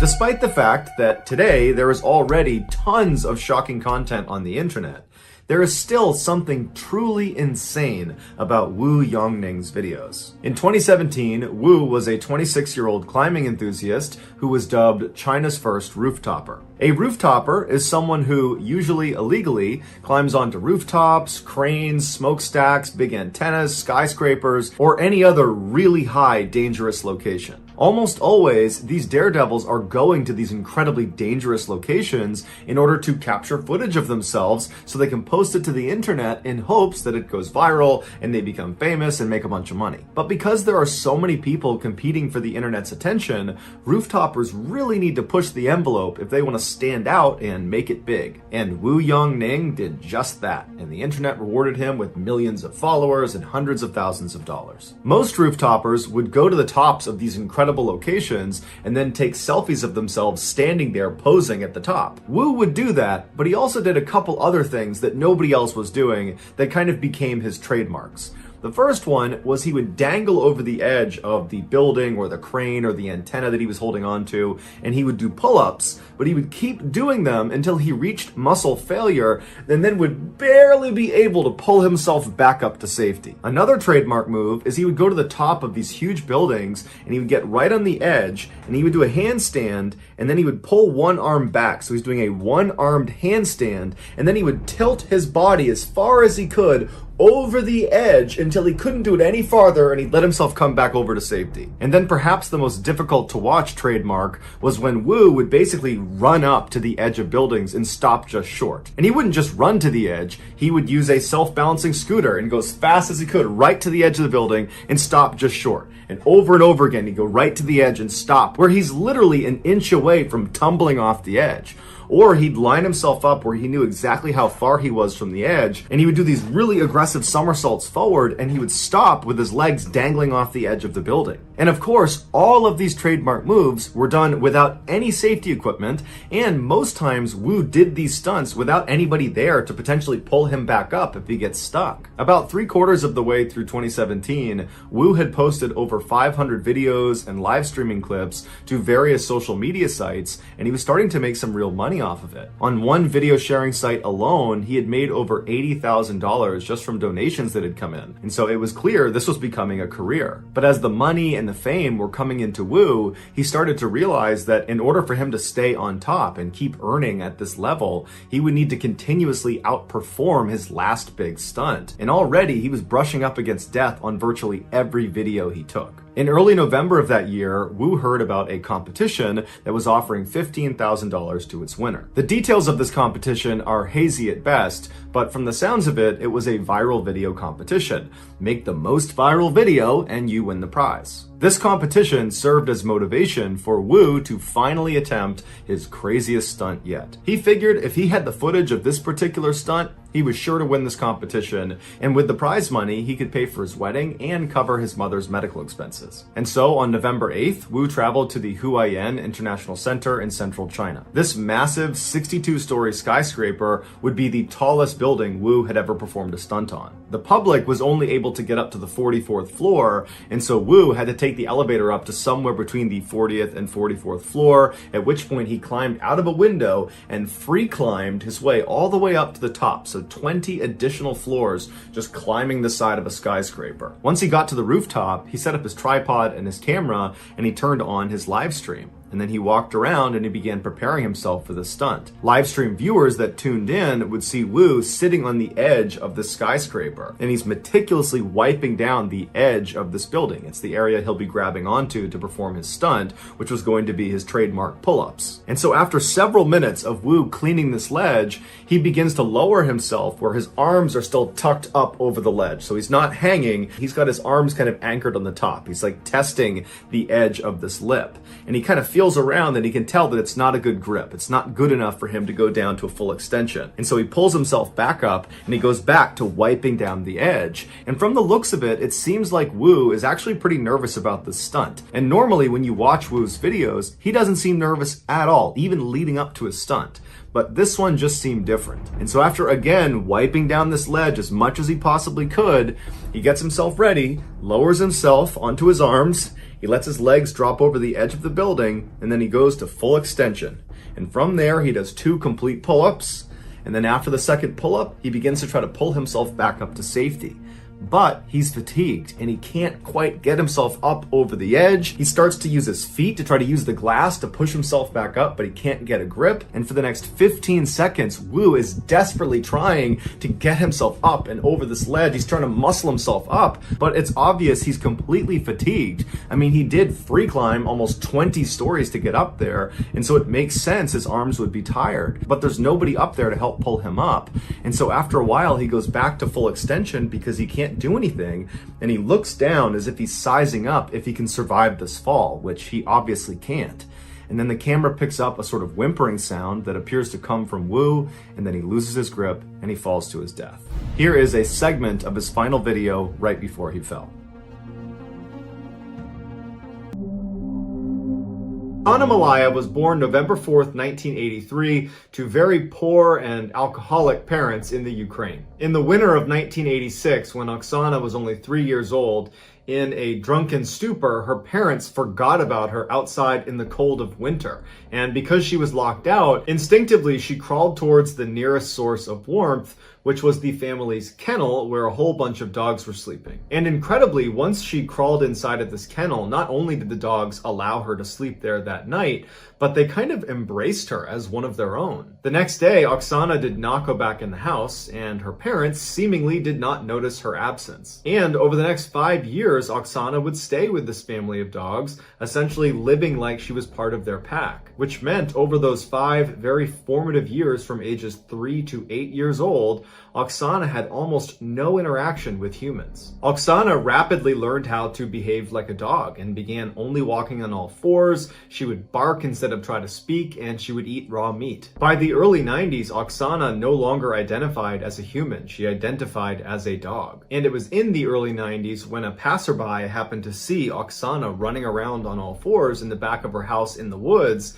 and they called the police, wondering what was wrong with this person. The police show up, and Oksana's dog family runs out and starts barking at the police to protect Oksana, and Oksana would start barking ferociously to protect herself from being captured. But eventually the police would use meat to lure the rest of the dogs away so they could retrieve the child. When she was taken into custody, doctors saw that she not only had forgotten how to walk on 2 legs, she also couldn't speak. And doctors were concerned that because she had had almost no exposure to human language for all those formative early years, that she might not actually have the capacity to speak anymore. Oksana was taken to an orphanage where she would eventually learn how to walk on 2 legs, and amazingly, she would learn how to speak. But despite these incredible gains she made towards re-entering society, her experience living with the dogs had really left a mark on her. Although she could speak, she could only speak in monotone with no rhythm and no intonation, and it was actually difficult to follow what she was saying because of that. A psychologist did an assessment of Oksana and determined that her mental capacity was only that of a 6-year-old, despite being a young adult at the time of this assessment. By the time she was 22 years old and had more or less re-entered society, she finally was able to have a boyfriend, and he didn't know much about her past. But when she decided to show him how easy it was for her to run around and bark like a dog, it apparently scared him, and he broke up with her and did not see her again. Today, Oksana lives on a farm taking care of animals, and she was recently interviewed on a Ukrainian talk show where she says she no longer wants to live like or act like a dog, she just wants to be a person. Here is some footage of Oksana Malaya acting like a dog.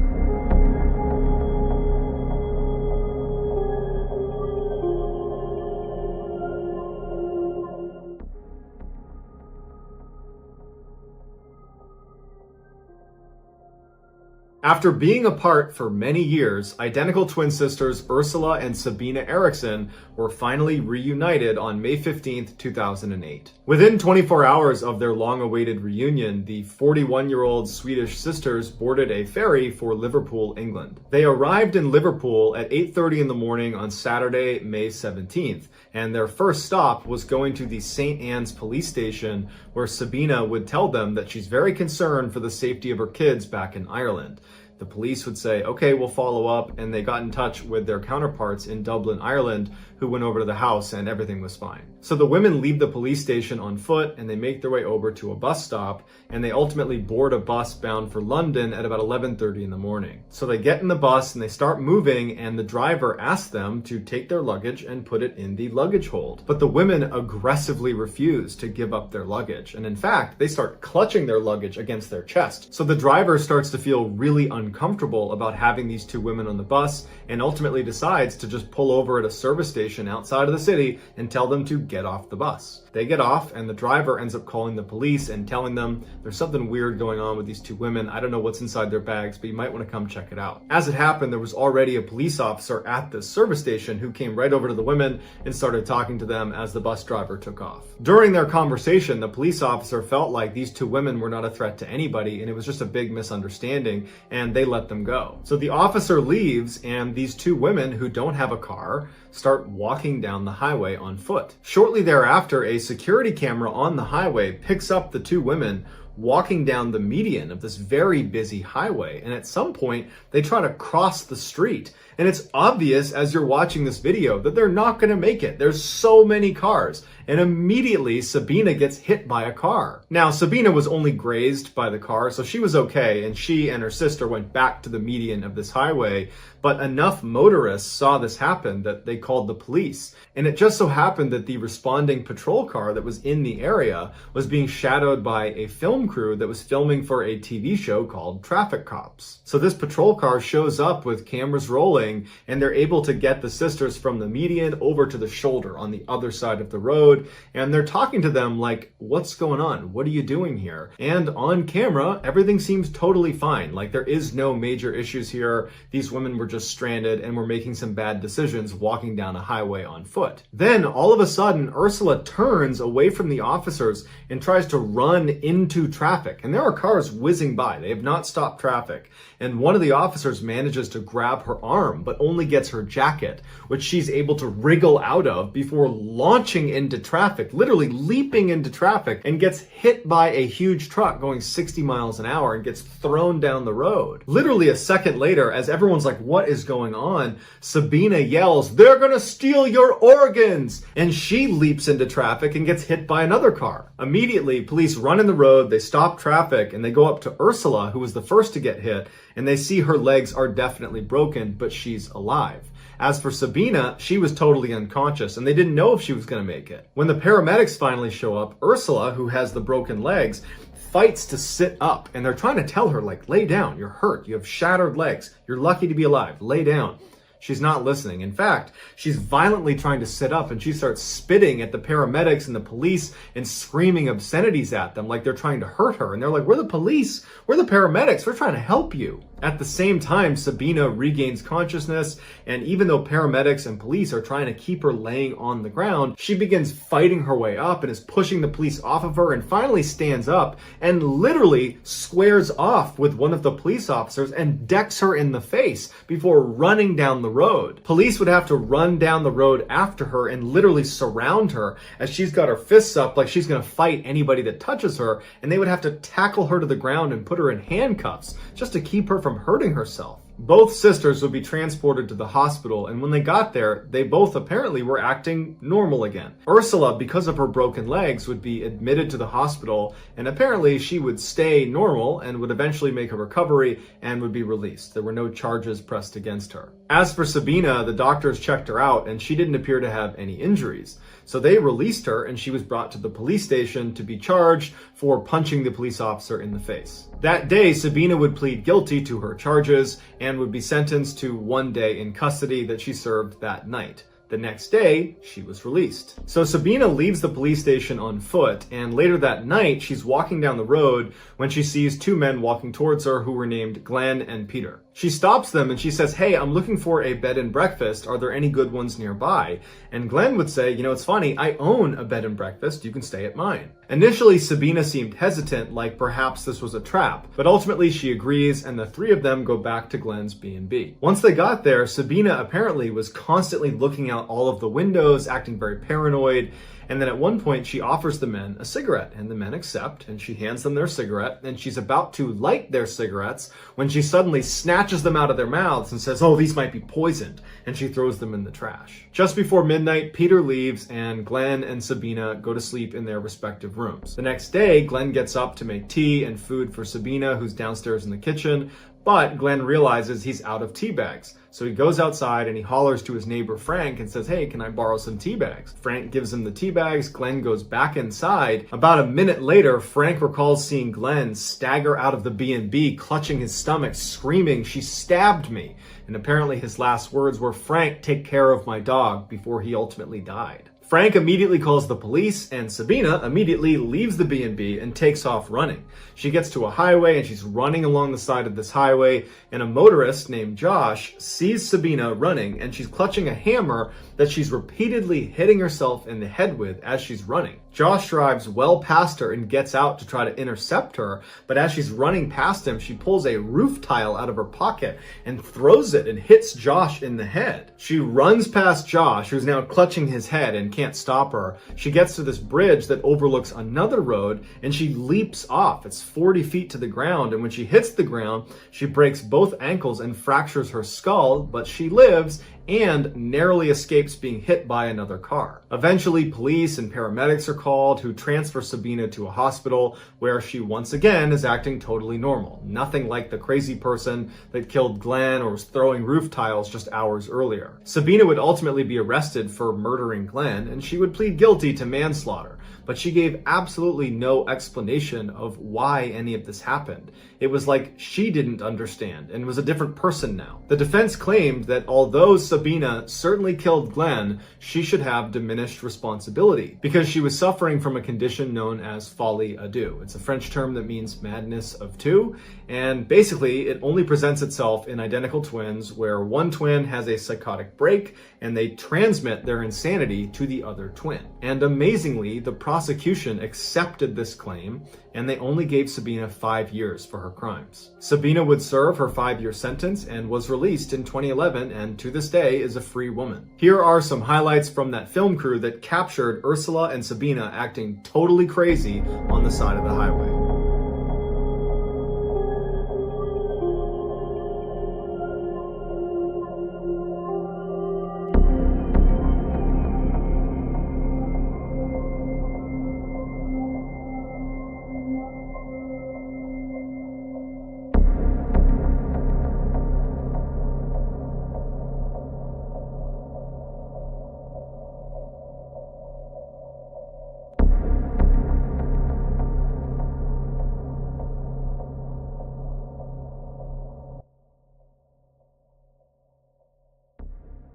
In June of 2011, law student Lauren Giddings was only one test away from completing her dream and becoming a public defender. Even though she had a ton of studying still to do, she had taken off the first week in June to go to her sister's wedding where she was the maid of honor. Right before she left the wedding to go back to school, she joked with her family that she was going to be locking herself in the library and just studying 24/7 and that nobody should get in touch with her. But when she got back to campus, none of her classmates that she studied with saw her at the library. And in fact, when they didn't see her for a couple of days, they started reaching out to her and texting her and calling her to see if she was okay.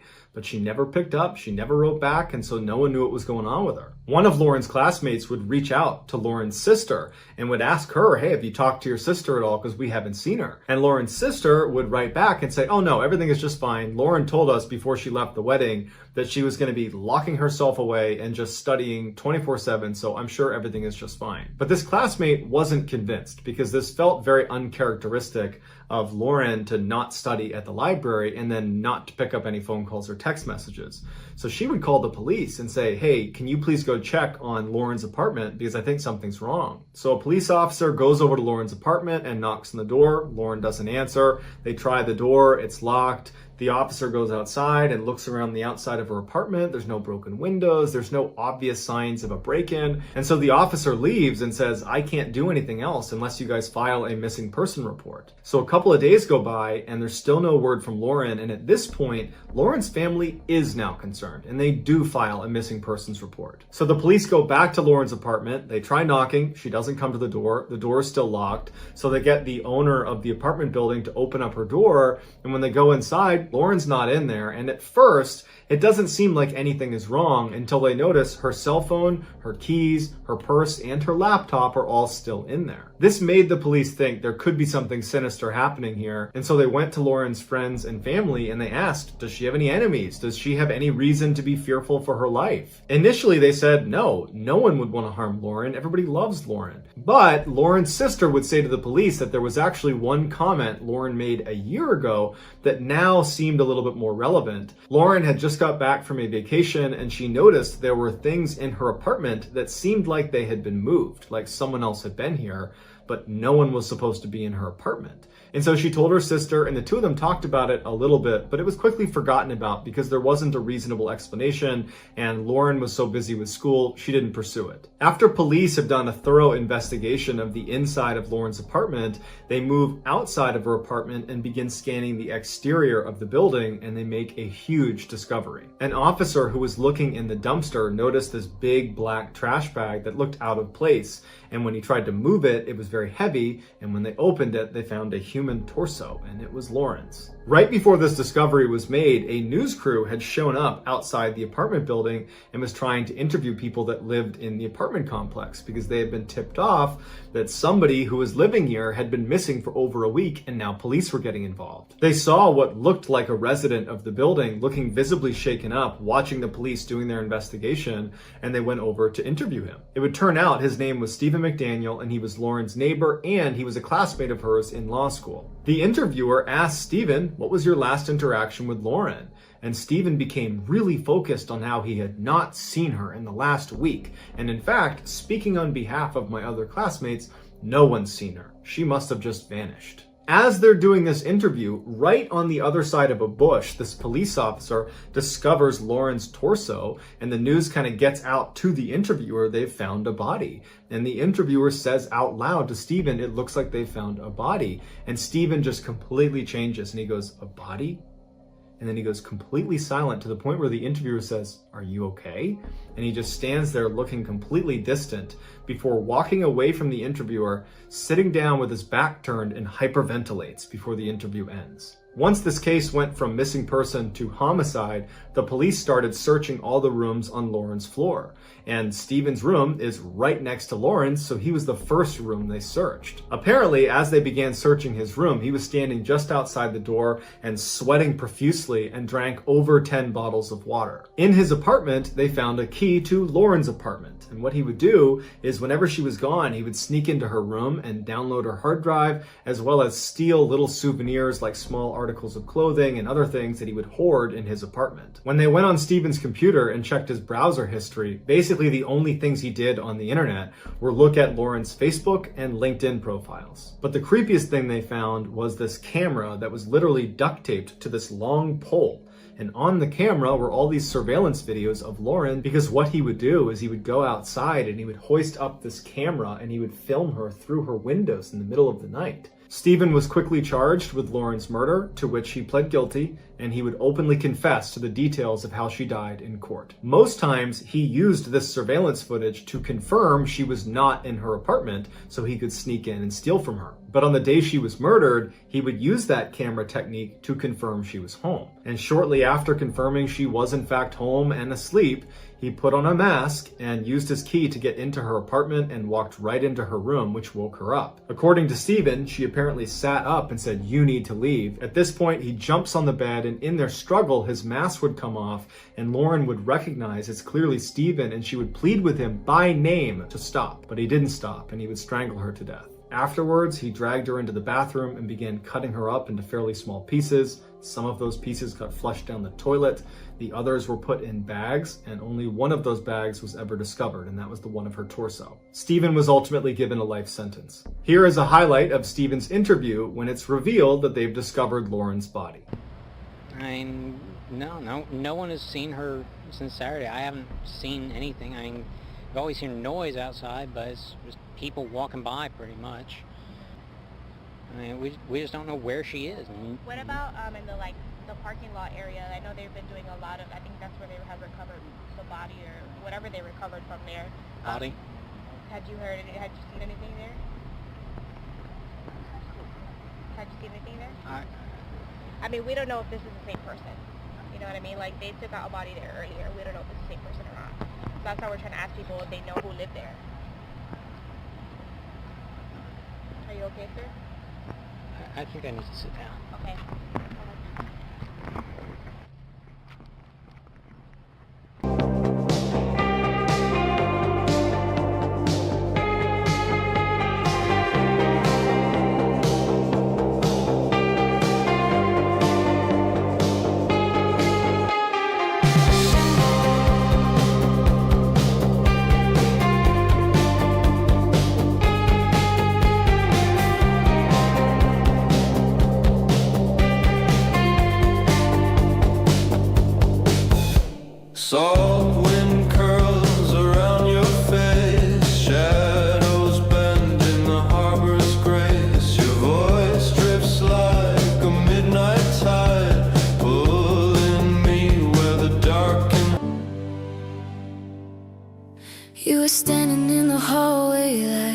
laughing like everything felt right.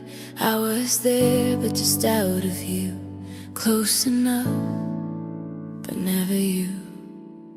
Every word you said I kept inside, built a world where you were mine. You looked at me like just a friend, didn't know where my heart had been. And I tried to hide it in my smile, stayed quiet all this while. You never knew the way I felt. Every night I fought myself saying